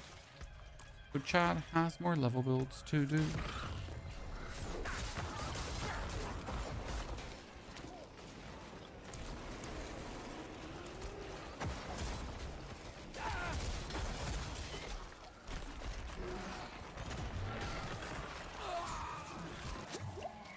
Is testing level builds this fun?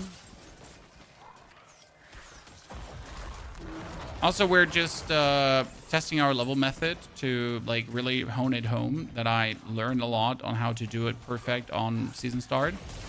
Because, for example, what was my problem here right now? I got actually greedy and I wanted to really get double hell tide. But instead of getting double hell tide, I got no hell tide. So I should have been happy with a single hell tide already achieved. But I wanted more, and that had me end up without a single hell tide, which is actually positively disastrous for level method we're doing. I'm now forced like an animal to hang out in these.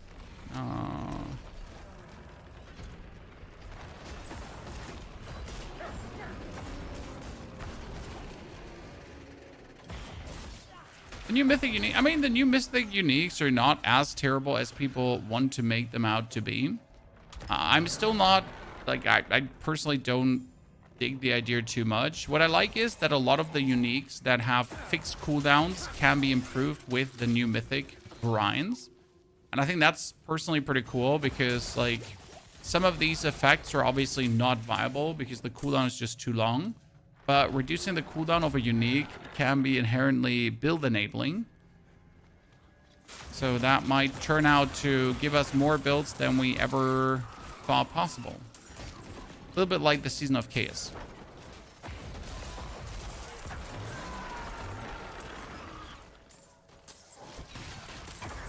But as you say, people are usually just complaining too much.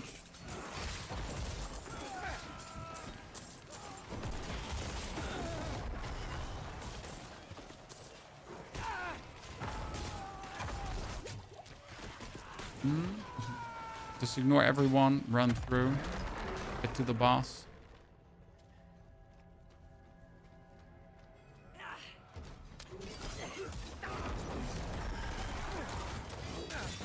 Why is that guy dying so quick? Like, seriously. Minions! Challenge him.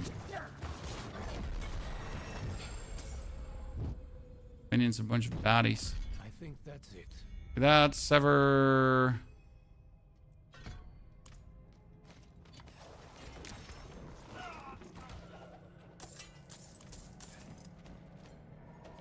One nightmare dungeon done. Now I have to do another nightmare dungeon, and then I can get a new war plan. Terrible. Mr. Corn, thank you very much for your subscription and support. Hope you're doing well, partner. What brings you? Next up, next nightmare dungeon. We're gonna be so much slower now than my other levels, though.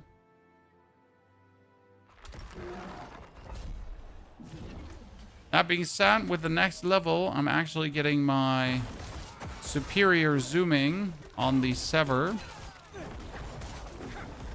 Right, because right now I need to like move through this level here, and the faster I move through, the better it is.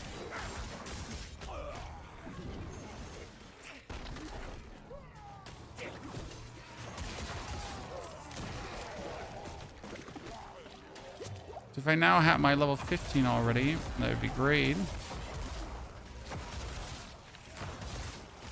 I think for the new golem, we'll need like way more.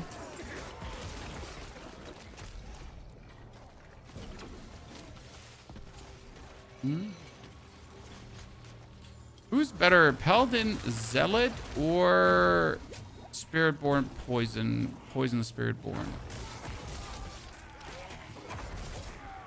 Despite getting nerfed, Poison Spiritborn should be the absolute super staple of speed, regardless.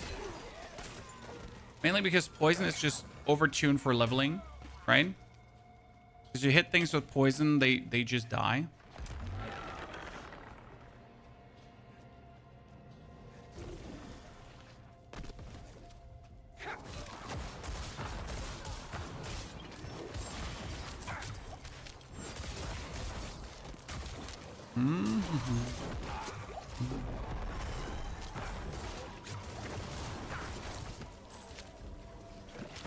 Okay, come on, give me the give me level 15. Almost there. Level 15 now is mobility. See, this is what you're looking for, because now nightmare dungeons become a joke.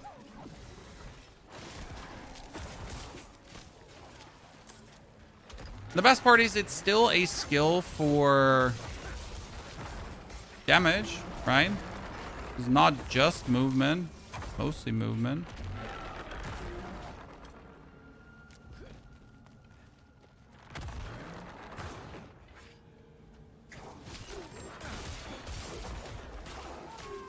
Well, how much we just shortcut this dungeon?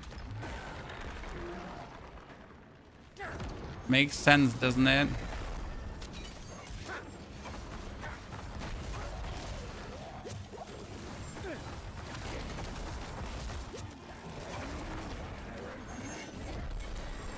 Helltide is... No, 2 more minutes until Helltide starts. Oh god, no. Sadness.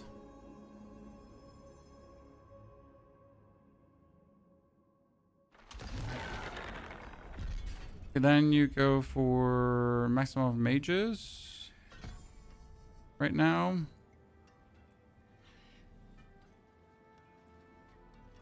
Have the maximum number of warriors as like the warriors as well.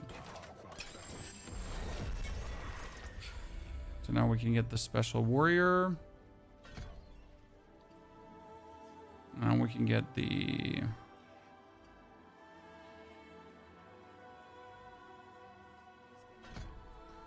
golem. Now the mages could be cold for the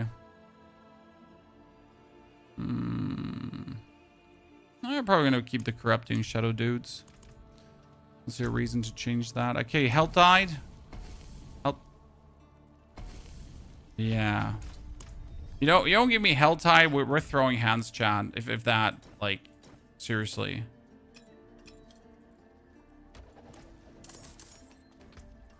Game was like trying to be a fat manie. And ain't nobody got time for that. Okay, let's quickly clear out the PvP boss.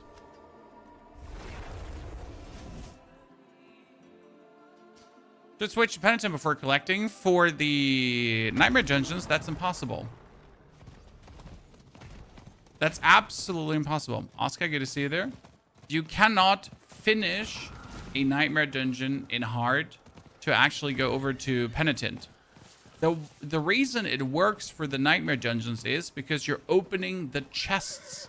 The reason it works for the Helltides is because you're opening the Helltide chests in Penitent, right? So that's why it works.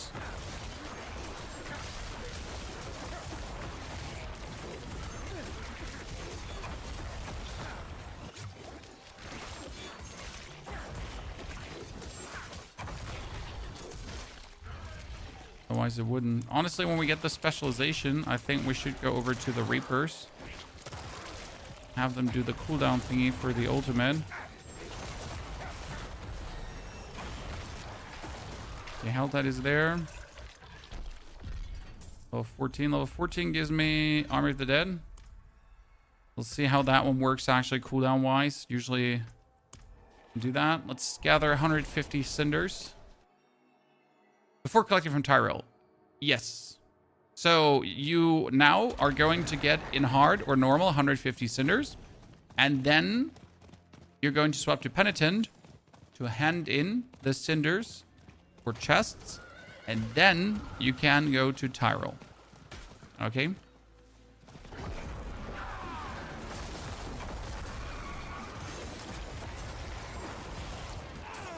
My Necker is so smooth.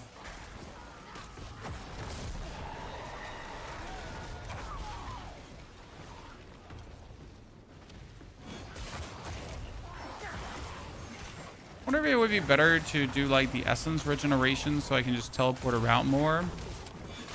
But I guess we can teleport around enough. One thing I forgot. Did I get my... Nope, I got my doggy. See, this is what we just gotta love about Necker, right? And then you just teleport your minions in.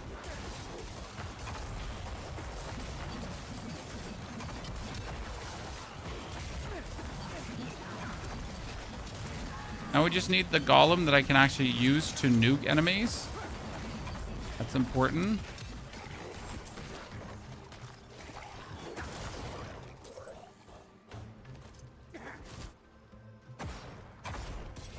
So right now we just have like a shitty golem. I wonder if Blizzard mages would actually be better. Can you... No, I wonder if Blizzard mages are actually better, because we have like 5 Blizzard mages, right? That potentially be improved, probably. They changed from chest collect to collect cinders. No, they didn't. They changed it to spend cinders. Spend, not collect. Please don't panic with dangerous half knowledge. Okay. I literally had to deal with some experts in my latest YouTube video like, oh no, they changed it. No, they didn't. Read the patch notes correctly. Please. Sincerely, your Pony Hop. Okay, commanding golem causes a rep for damage. I mean, we could do 3 smaller golems, but we're gonna do Fell Gluttony right now.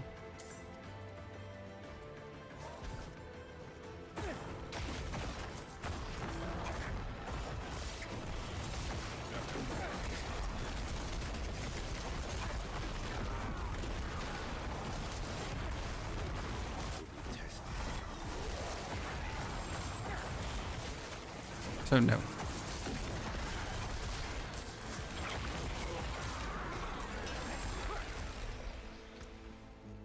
Everything is fine.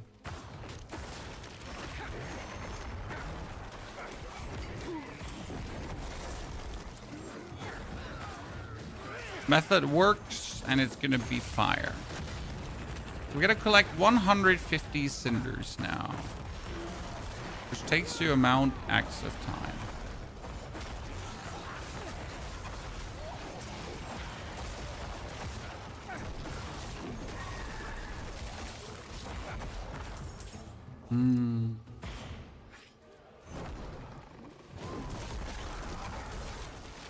Honestly, this makes me want to start with the Necro because of how good Necro just plays. I just love the new mobility of Necromancer. It has always been like one of my favorite things. Necro never had mobility, and now we finally have it. Can't imagine Tony's in love.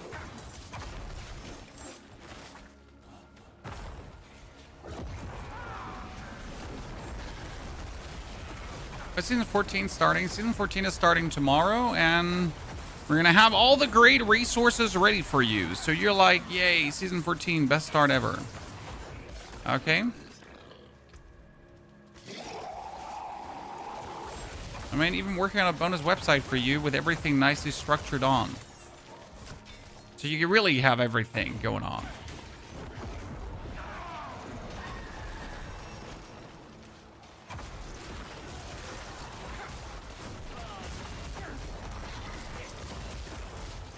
Okay, we got 150 almost. Oh, magic charm. Anyone else, if you like consistently forgetting to put their charms on? I've like now on every single character, I've just forgotten it right off the rib. Okay, we got another level up. Which minion do we even level? That's like the biggest question. I mean, skeletons are getting stronger the longer they're alive, right? So technically it should be skeletons.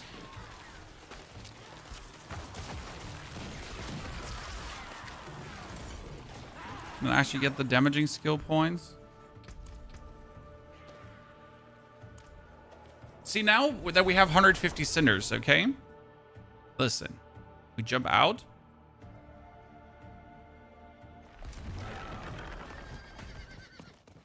Then we go over to the penitent difficulty. Then we go back in to grab ourselves 2 chests. Okay. To spend our cinders as it was changed in the patch notes. Why was it changed though from opening chests to spend, by the way? For the people that don't understand, what is this change supposed to accomplish? The idea is that later in Torment tiers, you can open up the more expensive chests to instantly spend the cinders that you need to spend for the Helltide activity. So instead of them running around and opening like 3-4 different chests, you can just open one single chest and essentially be done with a thing, right? And then that's like the whole intention behind it, why you actually do that, right? Not for some like weird reason. That's why. Oh goodness, why are you spawning so many enemies? Like I'm literally just here to open 2 chests and then never return. Leave me alone, holy Christ.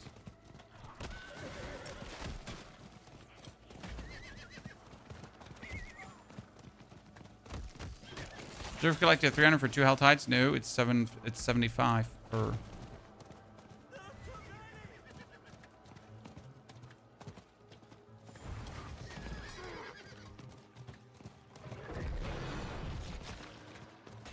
Goodness.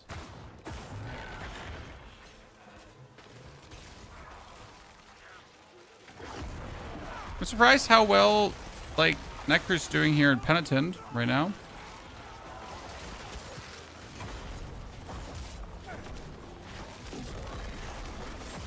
I mean, obviously, in terms of like a lead, we're tanking. Generally speaking, very efficient. Did he just explode into 4 smaller dudes? He didn't, right? Weirdo.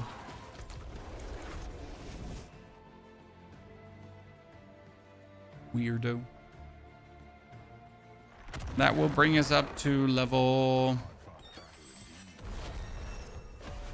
23. Double hell tide again, ladies and gentlemen. Look at us. Can you actually get triple hell tide? I really don't know. That'd be funny. Okay, what do we got down here? This one gets Army of the Dead is reduced by 20 seconds, which is huge when you think about it, right? For leveling, reducing your Army of the Dead cooldown by 20 seconds is big. Oh, I wonder if actually leveling up my golem is better, because that would increase my damage here of the blip. I think the damage of the blip increase might be worth it. Not entirely sure, but let's try. Let's try. Okay, Spider Forest. I don't really want to stay in Penitent. Main reason I'm not staying in Penitent is just because it just takes longer to get the shit. I prefer speed for Cinders. By the way, who of you has watched our 14 things that you should know before starting season 14? Right?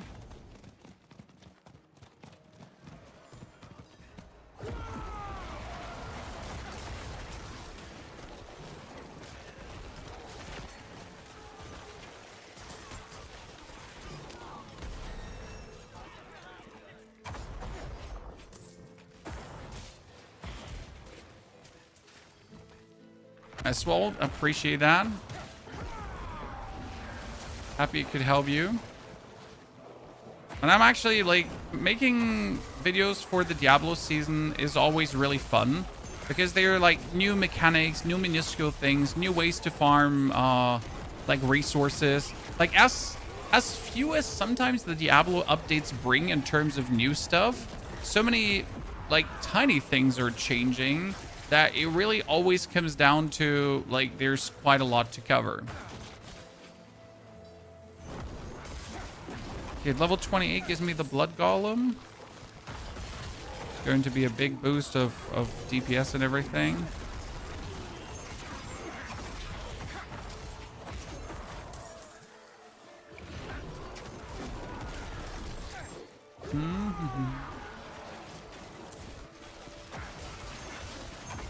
The enemies are dying too quick. I cannot keep up with the death of the dudes.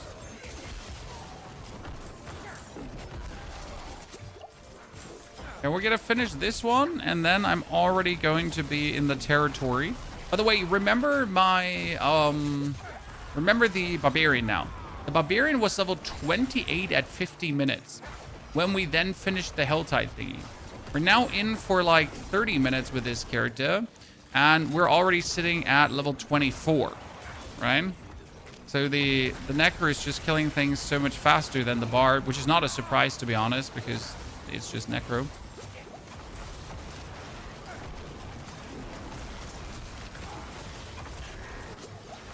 Surprisingly, it's just Necro things, which actually makes Necro good.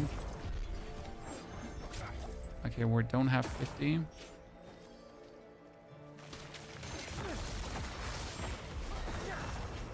$25.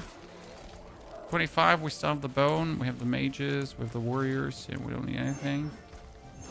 But we can now get the second one here, which is...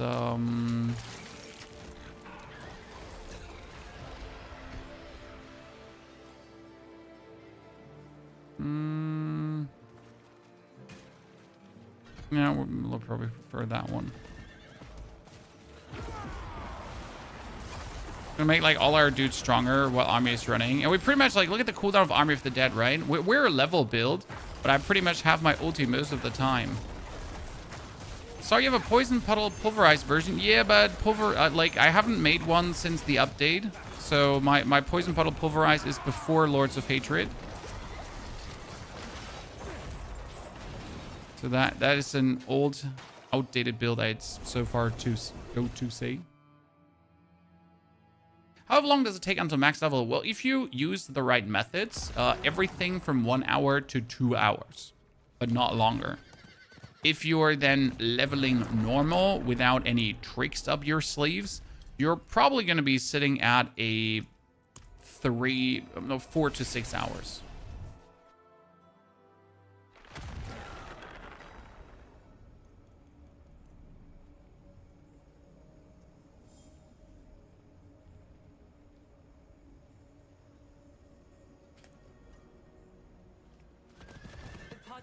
Why can you play already? Because I'm playing Season 13 as if it was Season 14, neutering myself.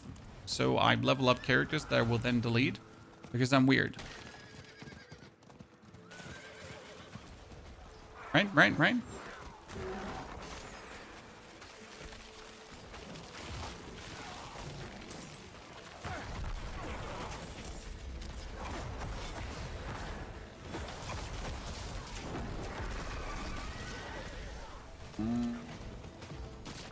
We're gonna actually be impenitent with this, and it's crazy. Yeah, Warlock was the first we did with an Dreadclaws build. So Dreadclaws is actually not good for pushing deep into the Torment tiers. I'm sorry, it's just not. But it's a very good for leveling because it just works very smooth and simple. So you're just gonna go through quite realistic, right? Do you think there will be room for Ice Sork in Season 14? I honestly do not know, but the Signet of Pelgain changes should work with Frost builds, technically. I would really love it if Frost Orb was viable, but yeah, that hasn't been viable in a while now.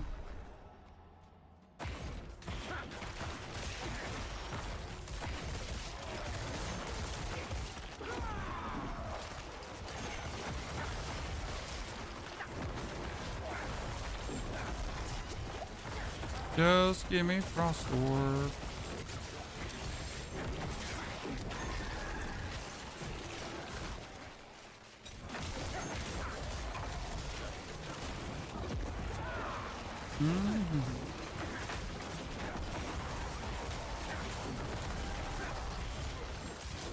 So yeah, old Frozen Orb was like a really cool build.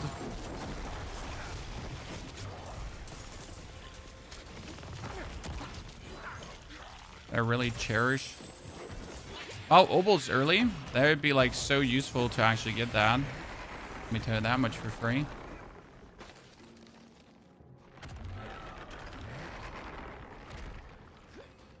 I still wonder if I wanted to go over to the...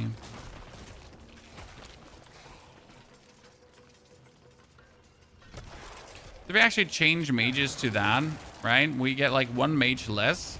But what I can do is I can teleport more around. I think that's actually worth it.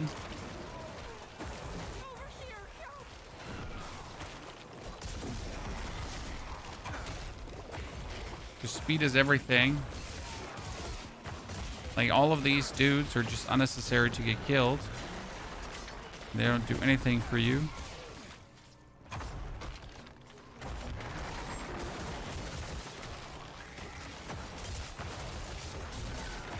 Where did you need to bring the orbs on this map again? In the middle? Ah, it's this map. In the middle.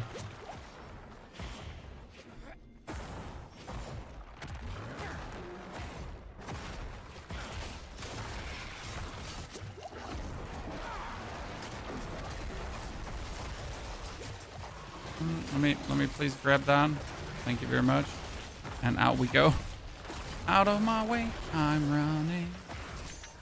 Necromancer for the win. The only thing they now need to change is that this is like a teleport instead of a dash. Because currently the Sever is a dash, right? It's a bit sad because if it was a teleport, it would be so much cooler.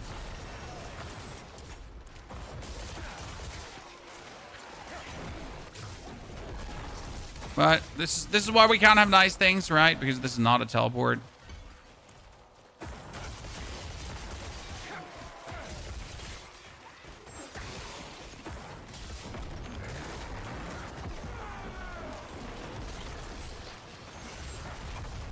almost 28. Then I get my blood golem. Do the Horodic chests give any XP? No. The Horodic chests just give materials, in this case, obols. Or they would give gold or something in that direction. But yeah. No meaningful benefits here.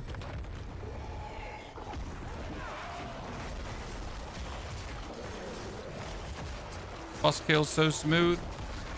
Boss didn't even know what hit him.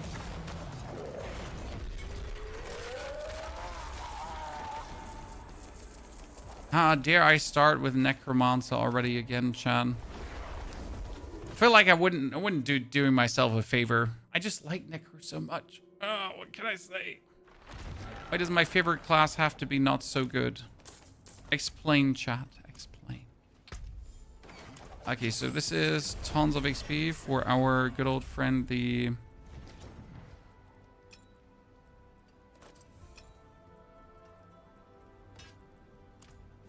War plans. Okay, we need... Wow. Wow. This is like the worst. So we're so far away from this right now. It is honestly terrible. Take Undercity here. Why Undercity? Because you can just run through it. Oh, goodness me. Oh, goodness me. How can you be so terrible?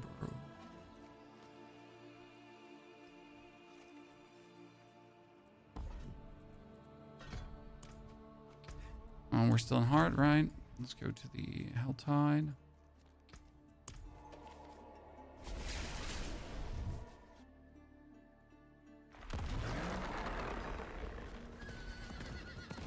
I just returned after being away about long and I had a blast. It's free to try if you already have the game, so go to World. Damn it. Chef, if you played Season 1, I mean, the game has vastly changed. The only problem you have if you're starting now is that you're missing out on all the DLCs and stuff. So... realistically, yes, you can just start. Realistically, you can just have fun. Yes, but practically, you're also going to miss out on all the DLC content, which is actually massive. Because right now, if you are trying to make a build, for example, and you don't have the DLC, you're unable to choose the third option of skills. That does not matter for every class, but for some classes, the third option is literally the best, right? Not for every class, again, but if you, by chance, then, let's say, play a Warlock, the third option is, for Warlock, mostly the best. So you're going to end up not being able to actually do most of the builds because you're simply lacking the update to do so. That kind of stinks. Can't even play the Warlock without DLC, which is true apart from the free Warlock that you can now play to keep her this season, right? Doesn't change the fact, though, that also for other classes that are available, this is a problem.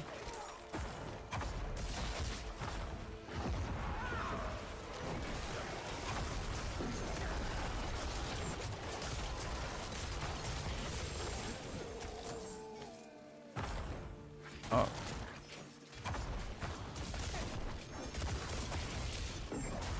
Kill bats. Be happy. Okay, problem is, even if we get this finished, yeah, we're gonna take like longer than an hour to get our Helltide. I mean, this is really like frustrating when you don't get double Helltide early on, I have to say. It would almost be worth it to make a new character. You know, like when you start into the game and you don't get double Helltide, it's like make a new character. No questions asked. Fuck this.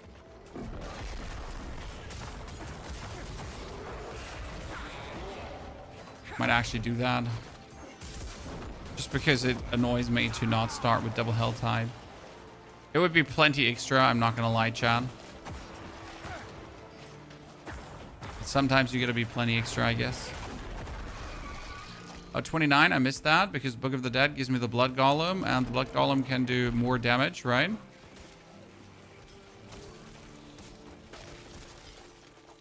Mm-hmm. So better than the others. I think in the long run, you might want to have the Iron Golem. Since when can normal Bloodseekers just spawn out of this? Like, seriously. Dude, that was a level 30 Gigablib.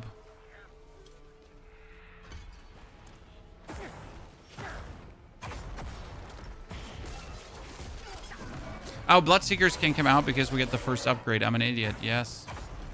Obviously, they can come out, Chan. Because we have the first update. I'm an idiota.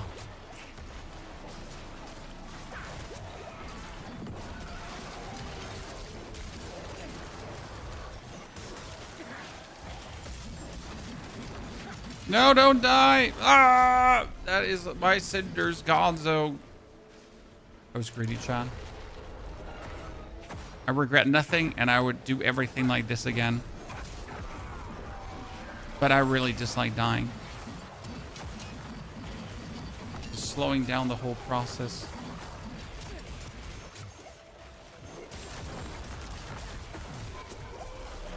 I heard they have Hell Tides in Europe now. Nah, it's actually over.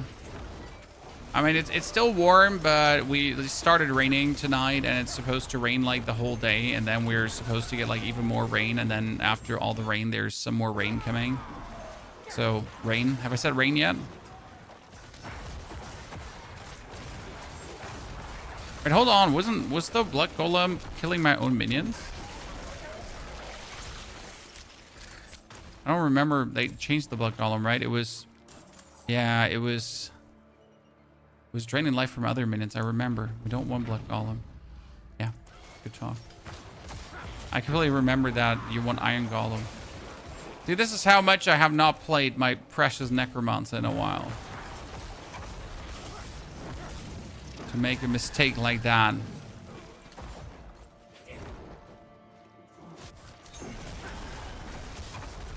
So we had like 40 plus on Saturday. It was really bad. And on Sunday was also really bad, but Saturday was horrible, downright. Deathly temperatures. Spent the day just marinating in the pool. I guess there were worse ways to spend the day. It wasn't good. Germany doesn't do well with that amount of heat. Everything stops functioning. The infrastructure, the people.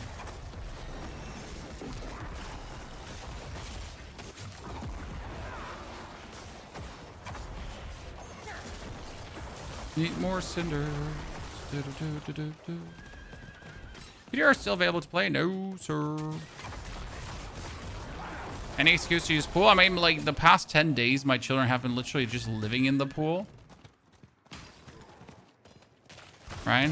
Today's the first day where they won't go. Might have raised fish people. And soon they're going to start making flipper noises. I can teach them to jump through hoops and then put that hole on TikTok. Right?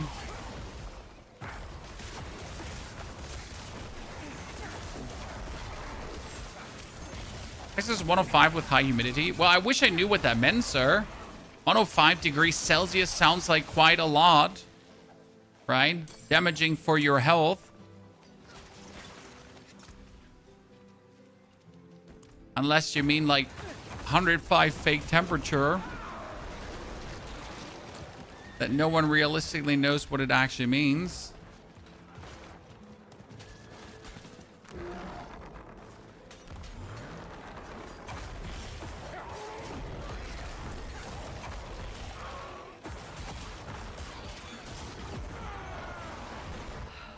I don't do well in Fahrenheit, I'm sorry.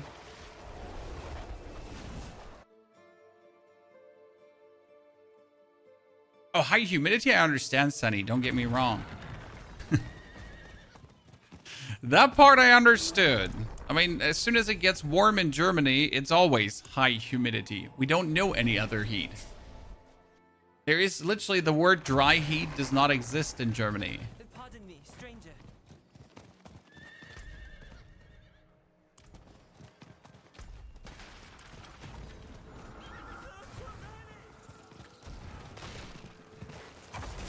Like everything turns into a swamp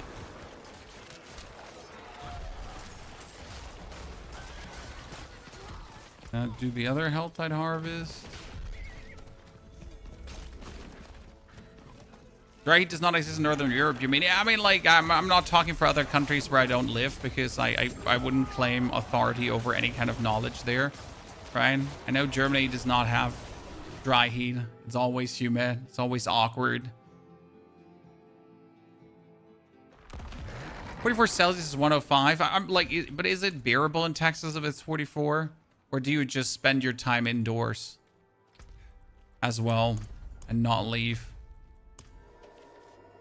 Oh, teleporting to Undercity. So how do you do an Undercity run when you're early, right? Like me here right now.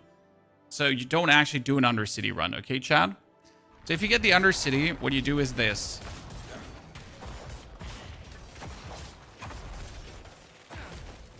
You just try to get through as fast as possible without caring about anything. Because Undercity without the attunement booster is completely useless.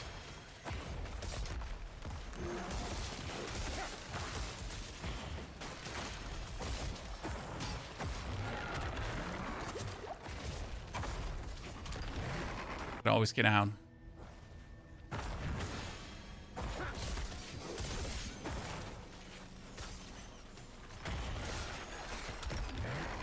So you have this whole mechanic that like someone sophisticated thought out, and you're just like, no. So like the way I'm gonna do is I'm just gonna rush through.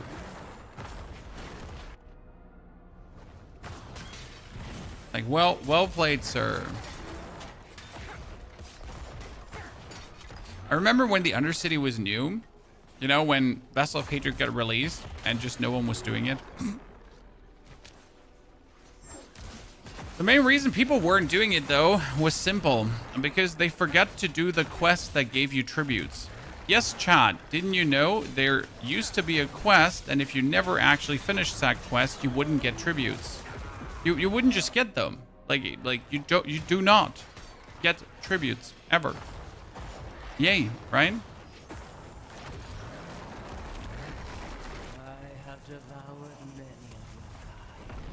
Just imagine that for a second. Like, hey, why are you all having so much fun? I don't understand. Well, listen, sir. Just get tributes beforehand.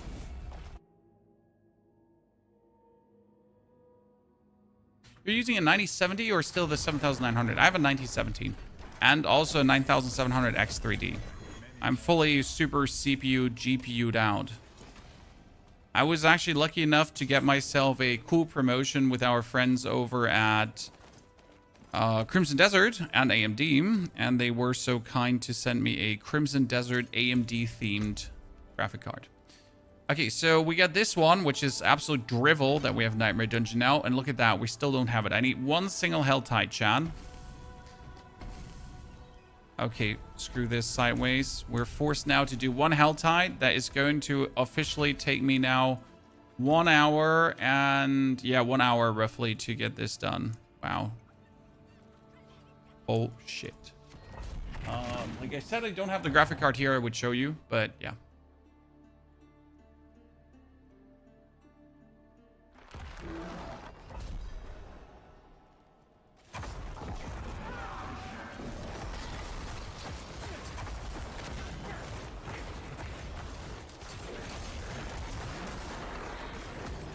Gollum, please be faster.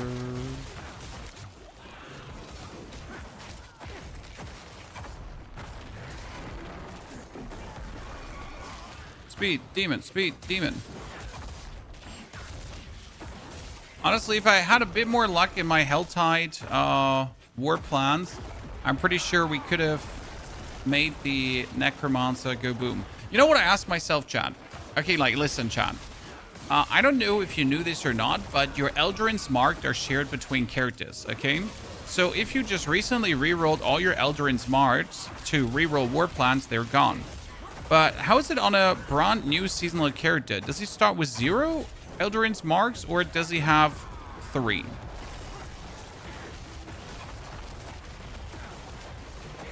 Because I don't genuinely remember.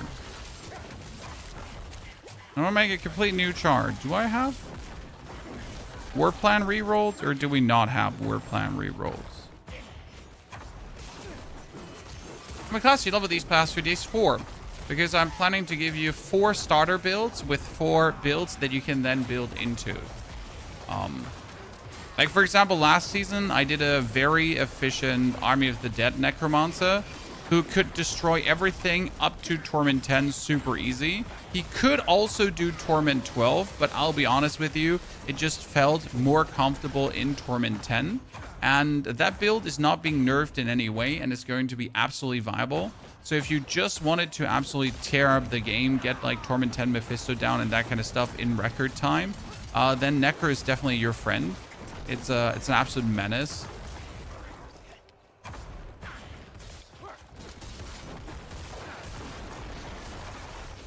Especially with the Mythic Variant shenanigans, you could now get your weapon. So your weapon is already giving you 1000% bonus damage, okay? Because for the build, you were using the Blade of Lord Zur. Now, the Blade of Lord Zur gives you more damage per soul, and you were 20 souls, and it was like 50% or something like this, right? And that was 1000% bonus damage, roughly. So, Blade of Lord Zur, insane. But if you now get Blade of Lord Zur in Mythic, then, yeah. I would actually have to look at how much was the percentage of Blade of Lord Zur again? Can someone... Look at here up on the side. Look-see daisy up on the side, ladies and gentlemen. The Blade of Lord Zur. Sad.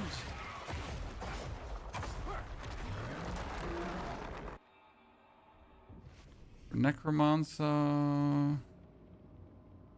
It says, yeah, 50% increased damage per soul. And you can store 20 souls. Ergo, 1000% bonus damage, right?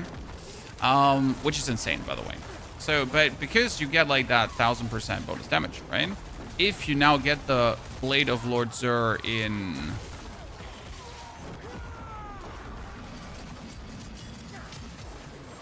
Mythic, it's going to be 30% more efficient. So instead of getting 1000% bonus damage, we're looking at what, like 1200, 1300 bonus damage?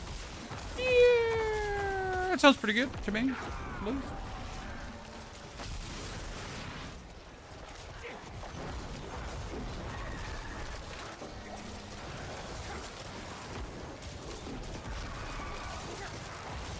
My golem is just running away instead of like, you know, I'm targeting this dude.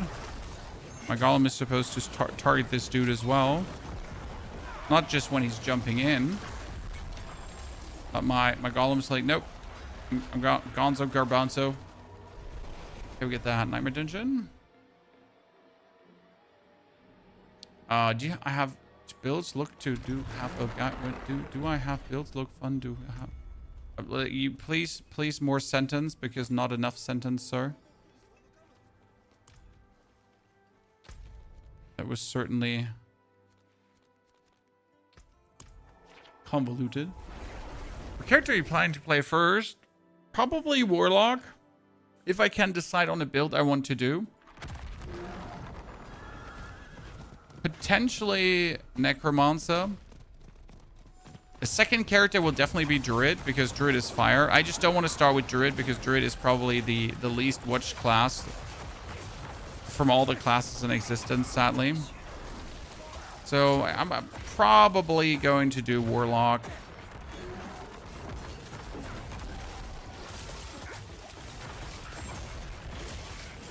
And then get you like a powerful day 1 update on how good the Lunatics will feel, because if we can stomp the Lunatics out of the ground, already get the Cage of Madness in Mythic probably day 1, so that should be wholly possible. Okay, was my war plans now 2 Hell Tides, or what was my war plans? No, an Undercity afterwards. Okay, so I literally just need enough for 1.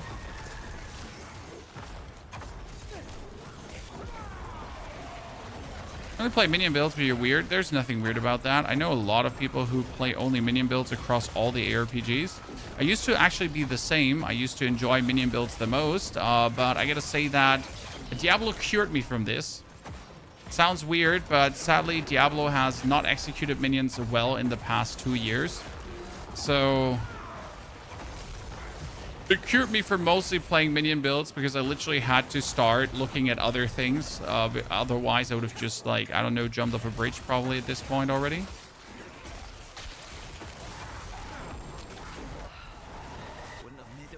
Blizzard is really not that good at making minion builds fun and functional. Do that much for free.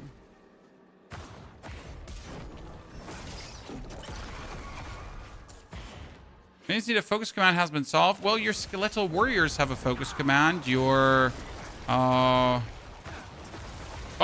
always still has the jump attack, so in that regard, it's kind of working. However, the minions still have, like, in between weird erratic attacking behavior. But it definitely has gotten better, but it's still far from being amazing. So it's barely functional, as I like to say.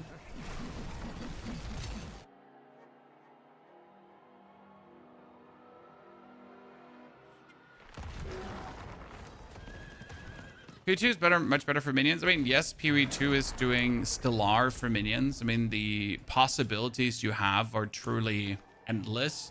What you can do there in different kind of builds, different kind of everything.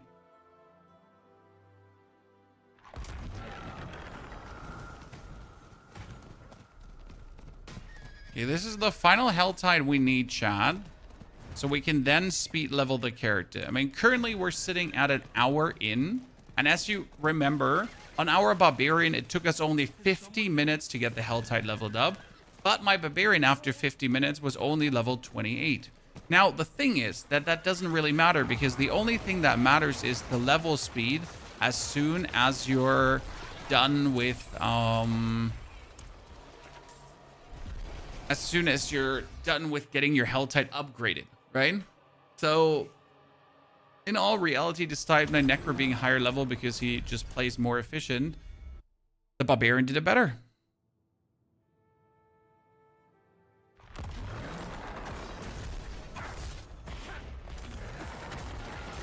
Do you still have to grind war plans from 0 for every character? Yes, you still have to grind war plans from 0 for every character. That will also not change anytime soon. They did, however, increase the experience that you get from war plans from Torment 8 onwards. So you definitely want to get Torment 8 as soon as possible. Like, there's a hard reason, right, why you want Torment 8. Because getting that more war plan XP is definitely worth it. As a lot of the end game farming strategies require a certain amount of war plan level. Like, for example, if I want to do the Nightmare Dungeon Escalation Stacker, where I go for a lot of Nightmare Escalation, like Obolts or Gold or whatever materials, like anything, to be honest, I require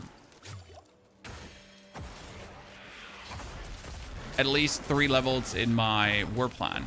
If I then get more XP from 8 onwards, that's going to be huge. In case you don't know the Nightmare Escalation Stacker strategy, you should watch my video from today. See, this is a penitent difficulty boss. Necromancer just doing what Necromancer does.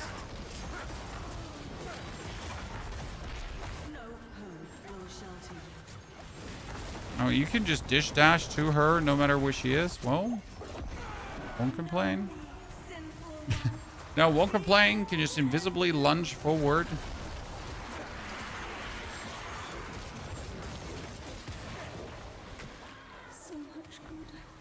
Okay, now that that is done, right? We're just going to leave.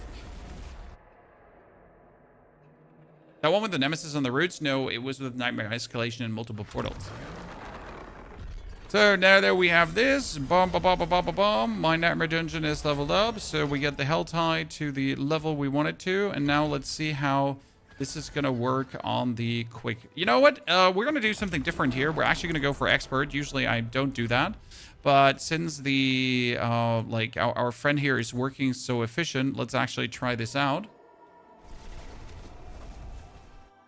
And Hellworm still one-shot me at level 25, or does it become more safe at normal difficulty? Hellworm cannot one-shot you. What one-shots you is the Pang of Duriel that's coming out of the Hellworm. So you should look for that. right? That you're not getting Pang of Durield. The way to avoid that usually is as you go into the as you you see a hellworm spew out things, you just take 2-3 steps back, wait for him to spew out, wait for the Pang of Duriel to unleash like the ground spikes, and then you can just walk in and fight. Okay, now let's get invaded.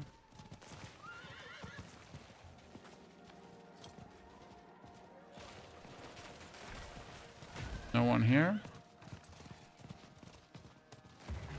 There we go.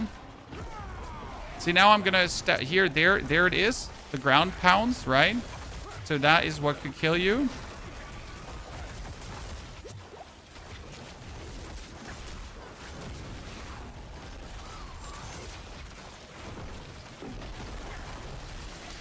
Dude, my golem is going places.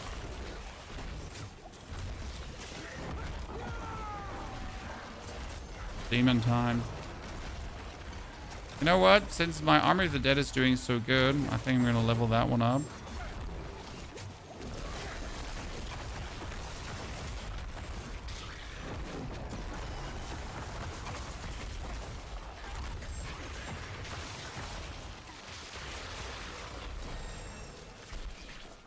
Okay, we get so many levels from this. I should have probably looked for a new weapon, right? Before I went in here. The next one. Nice one. It's only the tiny ones. See, again, Pang of Duriel, though. Despite only being the tiny ones. Look out.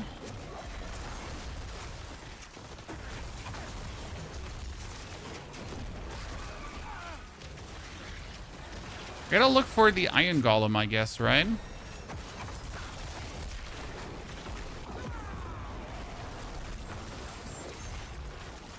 Golem is Iron Golem was Iron Golem Shockwave dealing damage, right? And this was did you use Golem for pulling?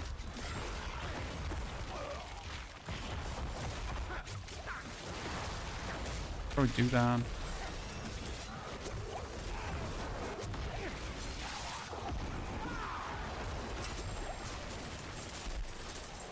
There is the weapon we were looking for. See, 178 bonus. Okay, finally up here, the hellworm came because I've been actually multiple times up there now, and the hellworm never has been attacking me up there. Someone is riding around here. Someone is stealing hellworms from me. Season 14 is live tomorrow, my friend. Ah, there it goes. There it blows. Again, avoid Pang of Duriel. I'm a big greedy.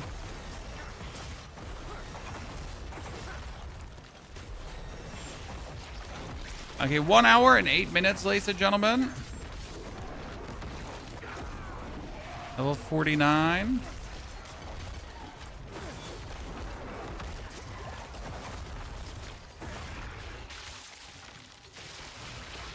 Show me the money, my friend.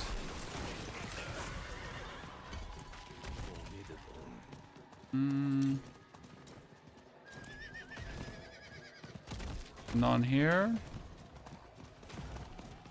How do you find the hellworms? On the website helltides.com, there is a list of the spawn locations. It will pretty much show you the map of every single area with tiny green circles that indicate where the hellworms are popping out.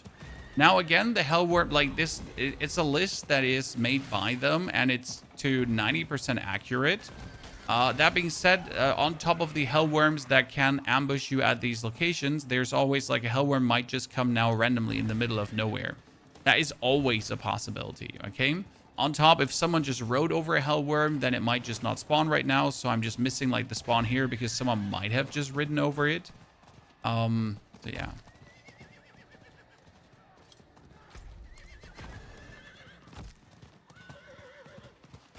Always like difficulties that might arise.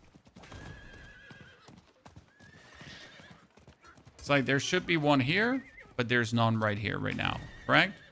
Then there should be two coming after this bend. So there should be one here. There should be one there. But there's none. So either like none is spawning right now, or someone just rode past, or you don't have enough threat. right?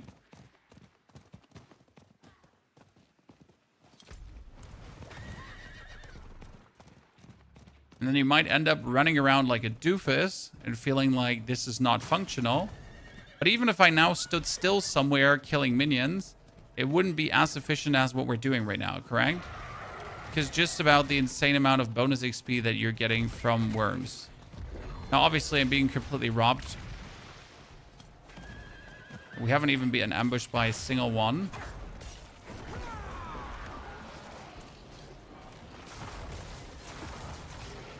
There we go.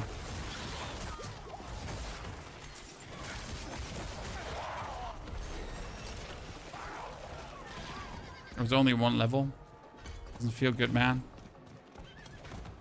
Up here could be another one. And then we got one more in this direction. Not. Robbery! And we're going back. Helltides.com is for the Hellworm spawn. In case you want a long explanation of the method, we get a video up that breaks it all down step by step. And there's one more here. Yep, often overlooked. See, like, it's not like I'm some kind of prophet, right? I just follow the system, chat. Join the Telegram group, by the way. Yeah, for the system. Sub to my only friends. I don't know. I need private mentoring. Like, definitely, you know. No problem.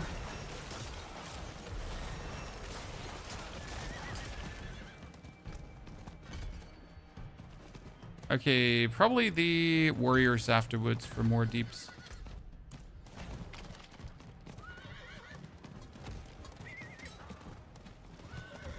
Come on, the most boring build. Your mom. How dare you, sir? I'll call her right now and tell you what you said. Await punishment when you return home.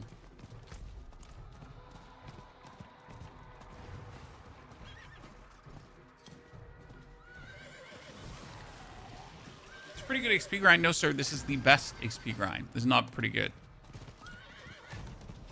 There is an equivalent grind, which would be a Undercity method.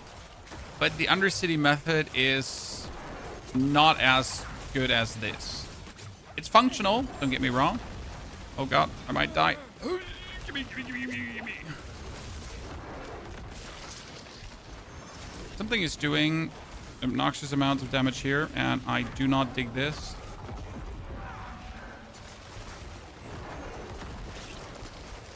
Gimme the heal. Necromancer existent problems.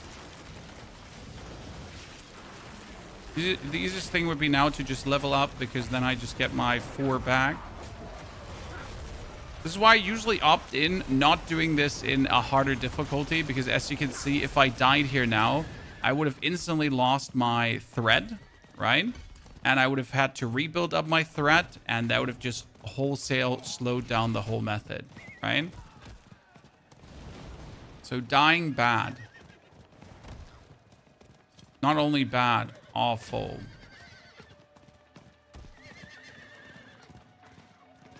Which points you to choose an Undercity to make this work. You go for the 2 in the middle. Until Rithenrod. Rithenrod. I think it's Rithenrod, by the way. But I say Rithenrod because, I mean, seriously, how are you supposed to know how to speak English anyways? If English people don't even know how to speak English.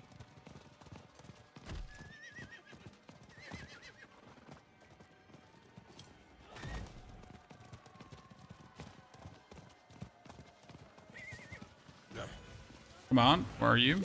When we get 2 minutes to find more hellworms. Oh, goodness me. 2 minutes only. They boot me off my horse.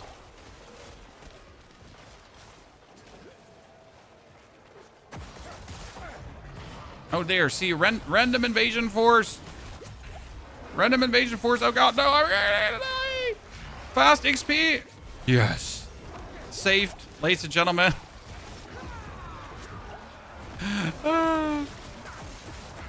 Save. Just waltz in and get more XP. Oh god.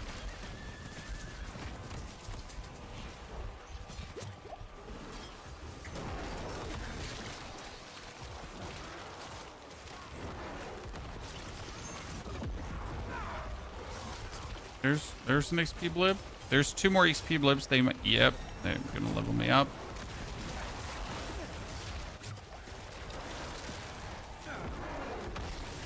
Oh, these are plunking dangerous. And we're trying to get like this dude here in the middle killed because he would be my next XP blip, but yeah, that's it. Okay, we've died.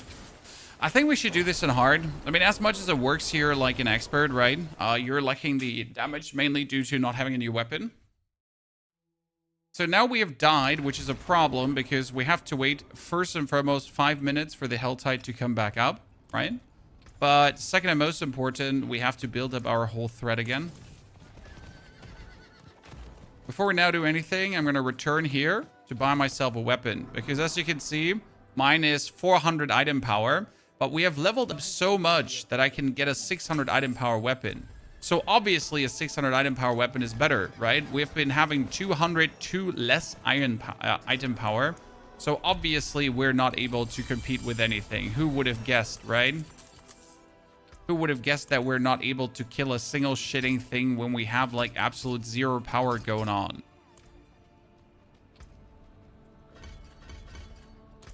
Okay, we're gonna have to wait for this hell tide to be back up. In the time while we're waiting, we're gonna do the PvP area. That's a smart thing to do, Mr. Ponyhouse. So, this is 1 hour and 15 minutes in, chat. So as soon as the next hell tide is now up in 5 minutes, we can instantly get the last of the XP. Fire.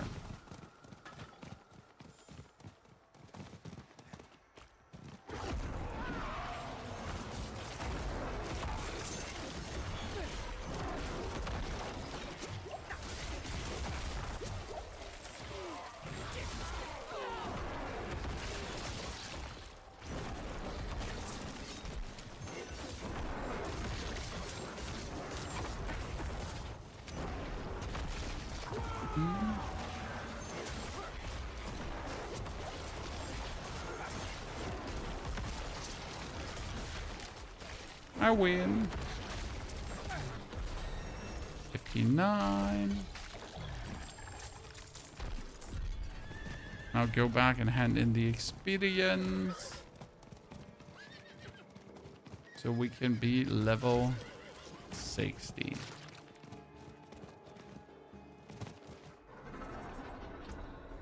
Crafting the blacksmith is super cost effective. I mean, you can just buy. It's just better in the beginning. Like, you just need to spend, like, I don't know, like 1,000 gold there and you instantly get a max level weapon. Ultimately, you only have to do it, like, once or twice. You could also just tap the opal vendor one single time, right? If you have enough opals to just tap him, just do that.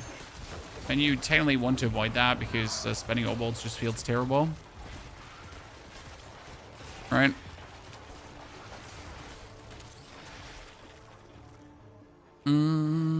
That one was crowd-controlled enemies. That one was damage. There's that.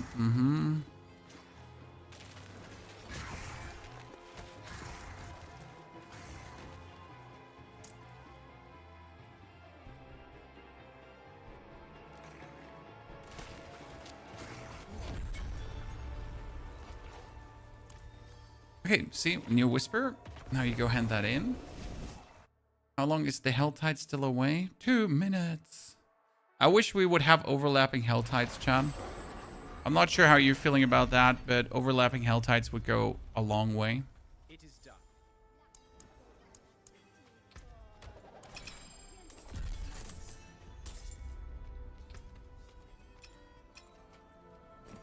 Also, FYI, as you're going through, don't forget to potentially temper something on your boots to get more movement speed. Never hurts. This would be like a perfect Torment 1 thingy, because you would obviously try to go for higher Torment tiers, so you would pick this up, right? To actually get it done. Well, we have to wait 2 minutes, so let's just clear this out quickly.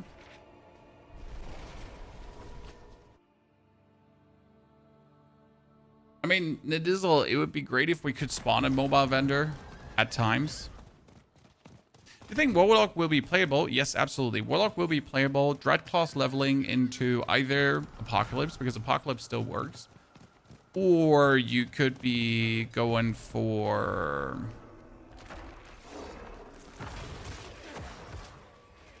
Tiny's Grasp. Tiny's Grasp is like the hand lock that goes for all the hands. The Lunatic Warlock is fire. The Profane Sentinel might be good. I'm not sure if Warlock had anything that was bound to seconds, because also the turn something to Mythic can reduce the seconds something takes to activate. So I'm not sure if there was something there. I mean, the biggest problem with Warlock is that as viable as Warlock will be, it will just be weaker. So you're pretty much playing, you could play the same build, aka Apocalypse, but it will just be weaker. And that just feels terrible, right? I mean, why would you want to play the same class and the build that you have been enjoying is literally just weaker?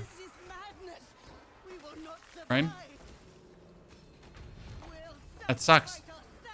Why?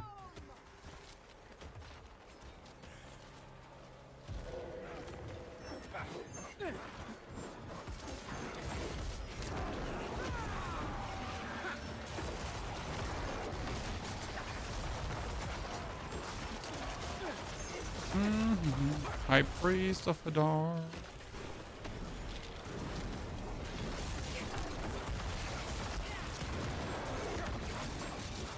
It's over. It's over, Jon Snow.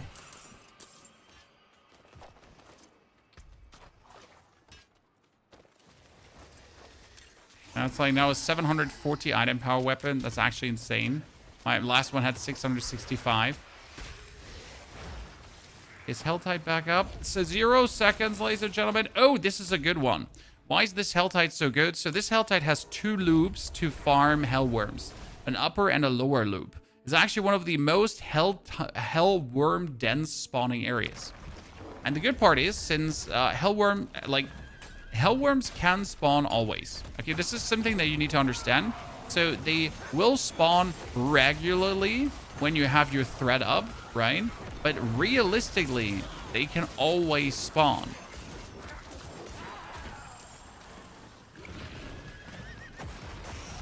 Which means if you're going, like, if you're trying to build up your thread and you wander over Hellworm spawn locations, that's probably the best thing you can do. Because you're, like, clapping 2 flies at the same time.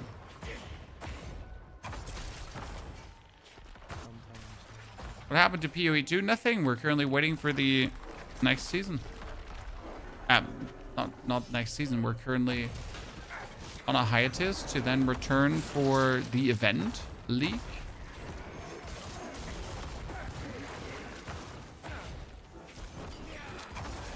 There's a cool event league coming in case you didn't know that. And for more Soul cell phone jewelry.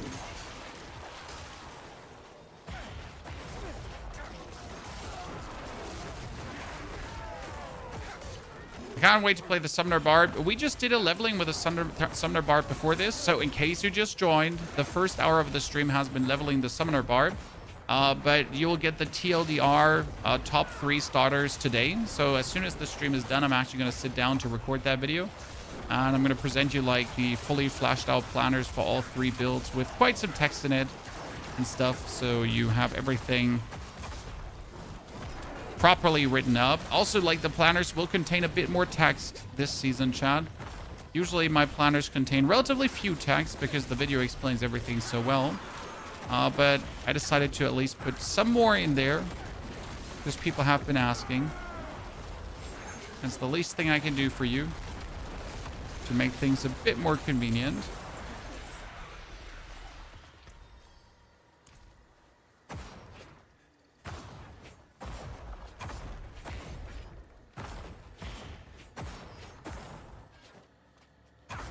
Also, who of you is going to join me for Soul Selfhound, Chad? And who is going to play with friends? So tell me, what is it? What is your preferred mode of operation?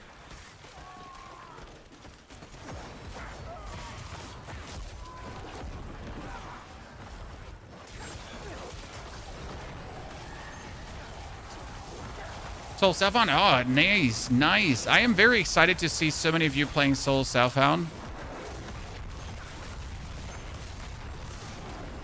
I'm enjoying my fiancé and hopefully make some friends along the way. I mean, yeah, if you're playing with others, if you're playing with your partner, you have a valid excuse. My friend, you have a valid excuse. It's the only excuse we accept, by the way. Everything else is just bullshit and drivel, and you're just RMTing anyways, right? Goddamn RMTers. You want to buy them gold for them agents? I know it's true.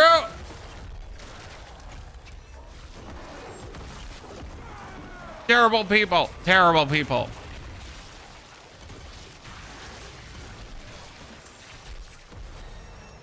Don't make me point a finger at you. I will.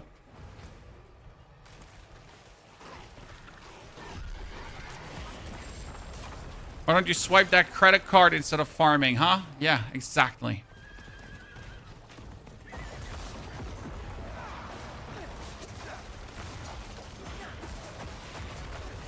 I don't RMT, but I like not having to worry about gold selling a couple of items. That is completely legit, my friend. I mean, it's the easiest way to take, like, the stress out of any kind of farming. Because the last thing you want to do is farm gold. Farming gold is stupid. I mean, I do sell at least one item per season that gives me, like, 10 to 20 billion gold, and then I'm just good, right?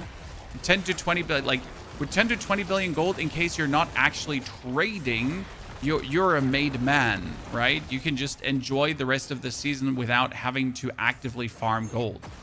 And that's exactly like how I keep that too. But since we're playing solo Selfhound, that's not going to happen this season. Oh god, I'll have to farm gold. I regret my decision already. But it's going to be interesting to see, because now consider this, okay, chat? Since you have to farm gold in solo Selfhound to a degree, you know, like all these people that usually RMT to buy their self in the leaderboard, like the people that buy themselves items, right, to be good in the leaderboard, these people also buy gold to re-roll better. Because you like kind of see everyone having perfect items, right, with perfect rolled stats and everything. How does that work? Well, they have permanent 99 billion gold. That's how it works. That's how it works. That's how they can always re-roll to have perfect things. But what if in solo Selfhound you just don't have that, right? But if you just don't have perfect items and perfect gold all the time, I feel like the leaderboards are going to be so interesting. I mean, you might just simply not care about leaderboards, and that's fine, but I just find the whole topic intriguing in that regard, right? To just see, how does Diablo really play? How does the leaderboard really behave if people just don't have infinite resources?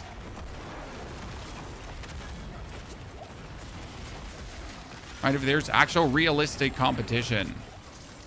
Okay, we're there, chat. We've arrived. Almost. You think Cold Necro will be any good? Well, realistically, since they buffed, nerfed, changed, the Signet of Pelgane and Azure Wrath might actually work the way how it's supposed to work. Cold Necro could be working, but we'll have to see about that.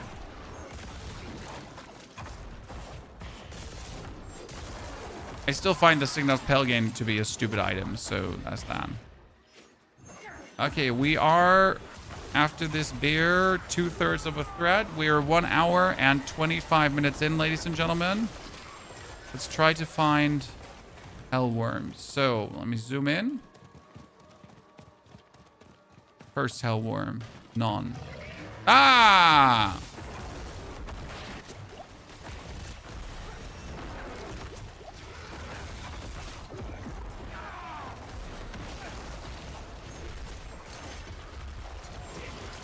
Second hellworm on the right, potentially. Thank you. Second hellworm on the right.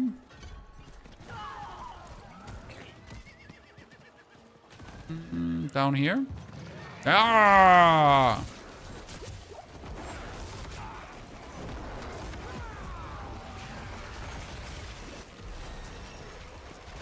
Okay, I told you this area is a treasure trove, chat. A treasure trove. 69. What about the capstone dungeons and so on, by the way? I would do them as soon as I hit 70. Like, realistically, this season, fuck the capstone dungeons. Get the quick level done. Get to 70. And then just blast through the capstones being overpowered. Don't care about the items that you're going to be losing out on. Just like, this is going to be the smoother, better, more fun progress. I mean, do the seasonal mechanic, definitely. Have an eye on the seasonal quest. But again, also don't let the seasonal quest actually level you too much, because if you level too much in the beginning, you can't do that many hell tides in a row easily. There's another one here. Oh, wow. Every location had a hellworm right now. Damn. Talk about consistency. Okay, ladies and gentlemen, the low 130, slightly quicker than the Warlock. And we didn't even try to speedrun. That is the Necromancer for you. Do the Hellworms trigger no matter what? When our second, third, can some other player trigger the spawn and you don't get it? Yes, another player can trigger the spawn and you don't get it. That's why on joining the game, you're going to turn crossplay off. You're going to turn crossplay off until you're level 17. Now, the reality is, if there's another player and he spawns a Hellworm and you walk up to him and you kill the maggots, then that counts for you as well. But I'll be frank and fair. Instead of hoping that another player spawns the Hellworms for you, you'll just not care and spawn them yourself, right? So I'd rather not rely on other players. How long is the league in PoE? The latest league in PoE is until the end of the year almost. LT Surge. There's not going to be a new league. So 05 is the league until 10. Apart from challenge leagues in between. Okay?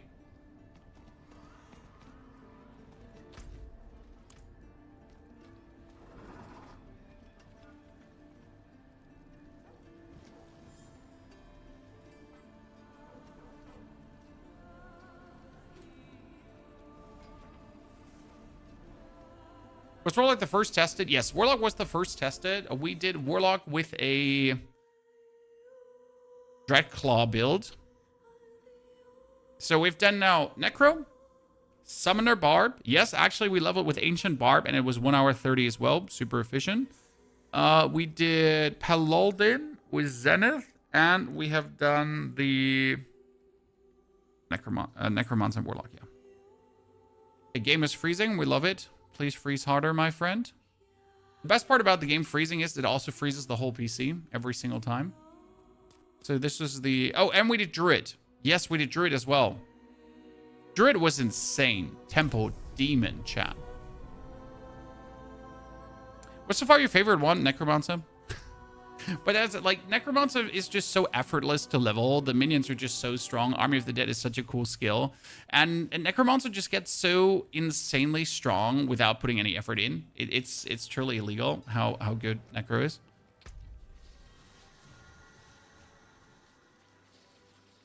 I was Paladin doing the season Zenith. So we did here, we leveled with Warlock. And Warlock went for Dreadclaws. Dreadclaws together with Cascading Dread instead of Enveloping Terror, because I prefer Cascading Dread. Also, you had the Big Black Demon, so you could just run around and spam Big Black Demon. It was fun. Quite intriguing. And then we had Demon Form as well for bonus damage stacks and everything. So playing Druid and not Warlock this season then. I mean, I will play Druid, but I can't start with Druid. Right? Druid is just the least searched YouTube term. Benny the Menace. No matter how good Druid is, people will just ignore it because it's Druid. I know this sounds sad and wow, what the fuck, Pony, but it is what it is. I wish I could tell you, yeah, Druid. But people hate Druid for no reason. I mean, it's literally not getting the credit it deserves. Druid was one of the most strongest things to do last season as well. Right? Apart from Sork being overpowered, but that's like Sork being overpowered. But if you're looking realistically at the leaderboards here right now, Warlock did 147. Paladin did 142, right? Spiritborn, all 150s, but they're actually abusing a bug, so that's that. Then Druid did also respectedly, especially with like minimal efforts put in. And that's the crazy part, how easy it did, how well. Yeah. It's like the top 10 of Necro, and every single one is, I think, a Blood Wave. Blood Wave, right? This is all Blood Wave, and then Blood Wave, and then even more Blood Wave. However, there is a golem build that made it up here. Is Arbiter Paladin going to be any viable? They buffed Arbiter again. Yeah, I think. One thing that you need to understand is that there's no advantage going for Torment 12. So Torment 12 is actually not going to improve loot. There is a cutoff point after Torment 10 that the loot is not improving anymore, okay? So if your build can do Torment 10, you're good. Going for Torment 12, the only reason you would go for Torment 12 is literally for here. So if you have a Divine Lance build that can do Torment 10, you're good. You're fire. Everything is fine. This is perfect. You're amazing, right? Don't stress yourself. How about XP for War Plans in Torment 12? From Torment 8 on, buffed.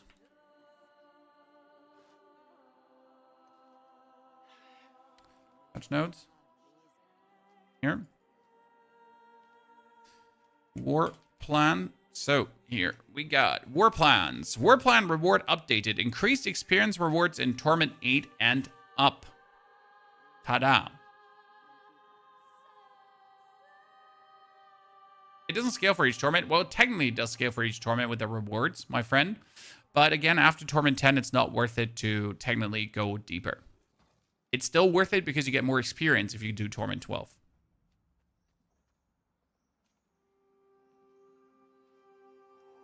Right? The drop rate for Echoing Hatred keys from elites and champions has been increased, by the way. Chat. Yay. I'll believe it when I see it. If the drop rate of Echoing Hatred keys, there's an error in here. This says hated, not hatred. God damn it, Blizzard. So if the amount has been increased from elites and champions, which activity is going to be the best? Actually, Chad. Think about it. Nightmare Dungeons. Why Nightmare Dungeons? Corrupted Root Farm. Do you remember the Corrupted Root Farm? Who of you does? So the Corrupted Roots takes the Corrupted Roots from the activity tree, from the Nightmare Dungeon, like here. And then you go into a Nightmare Dungeon, and in a Nightmare Dungeon, you spawn a lot of elites, and then you use the shrines to respawn said elites. And this leads to like a crazy loop of insane elites coming into you. The word is coming into you. Let me show you here. That was this farm here. Was it? No. That wasn't that farm, sir. It was... I'm trying to find the actual video.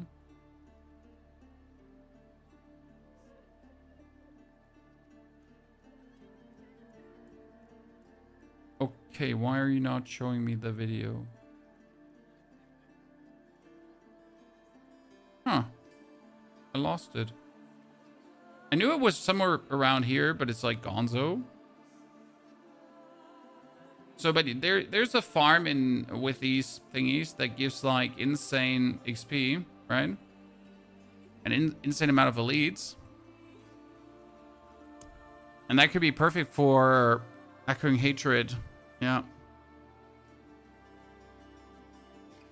Did you know about the cash power leveling? The cash power leveling only works if you already have a level 70 character. Okay? Otherwise, the cash power leveling doesn't work. Also, the cash power leveling is boring. Now, you could say that doing the hell type leveling is also boring, so each to their own. Right? I just started PoE 2 this league and loved it. How hard would it be to learn PoE 1 for the event league? PoE 1 is a complete different game than PoE 2. They have nothing to do with each other. I think my family has been yelling. Hello?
I cannot be in the wilderness. Yes, will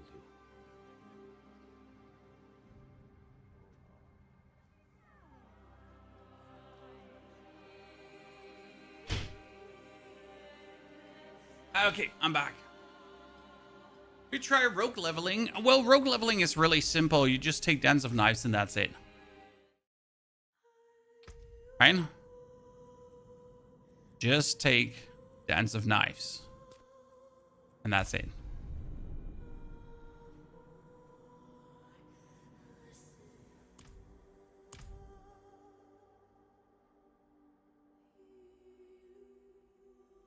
Which war plan should be preferred? So if you're looking generally for war plans, right?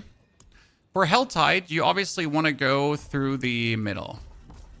So Helltides is these two, no questions asked. And then you're going to go to the left.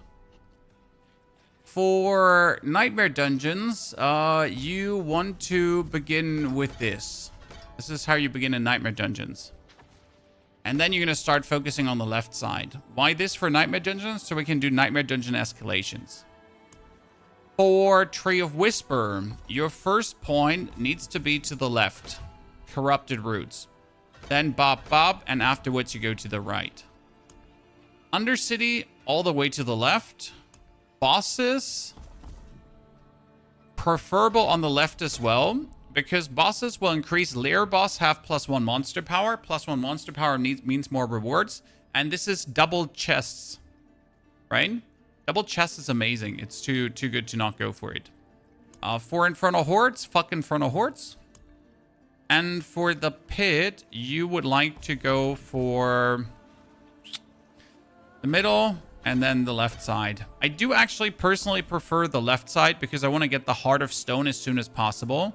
Because the Heart of Stone just speeds up every single pit. So preferably, I would go for Chorn's Haste into Heart of Stone and then in the middle for Chorn's Blessing, right?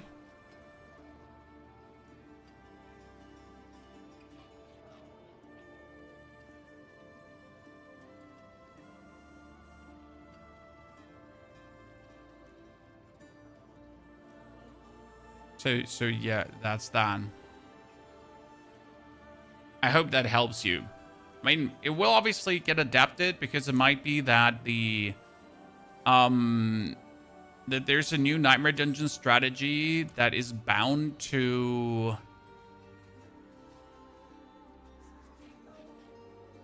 the new seasonal mechanic.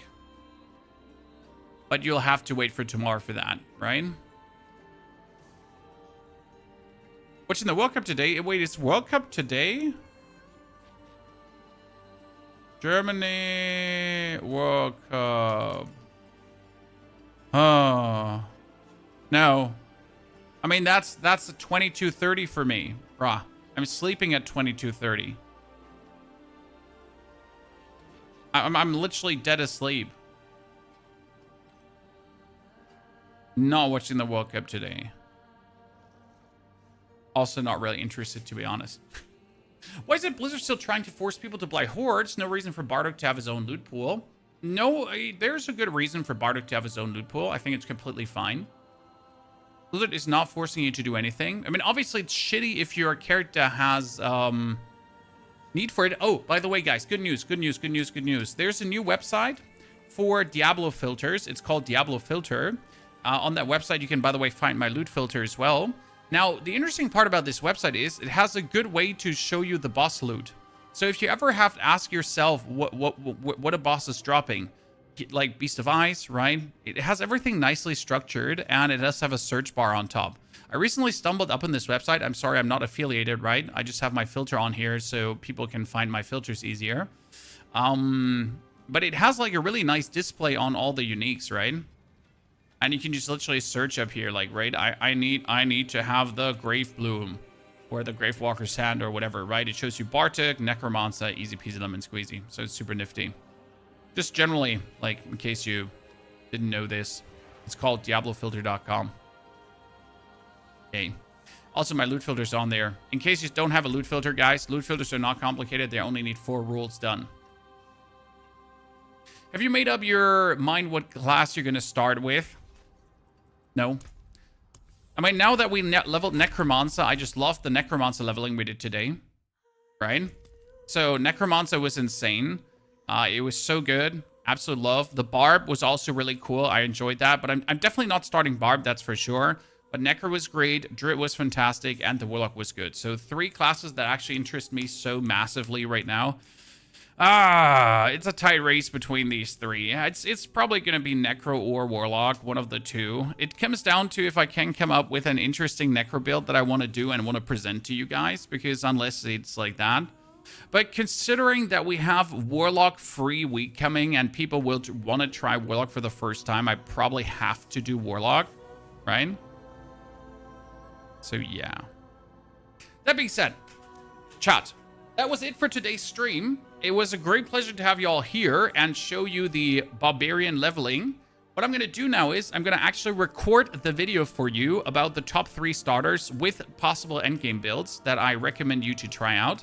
So have an eye on that. It's going to take me like 2 hours to get done. I'm also trying to get the website up for you where we're going to put out the Helltide farm strategy and everything in time. So you have everything gathered plus all the builds gathered nicely. Okay?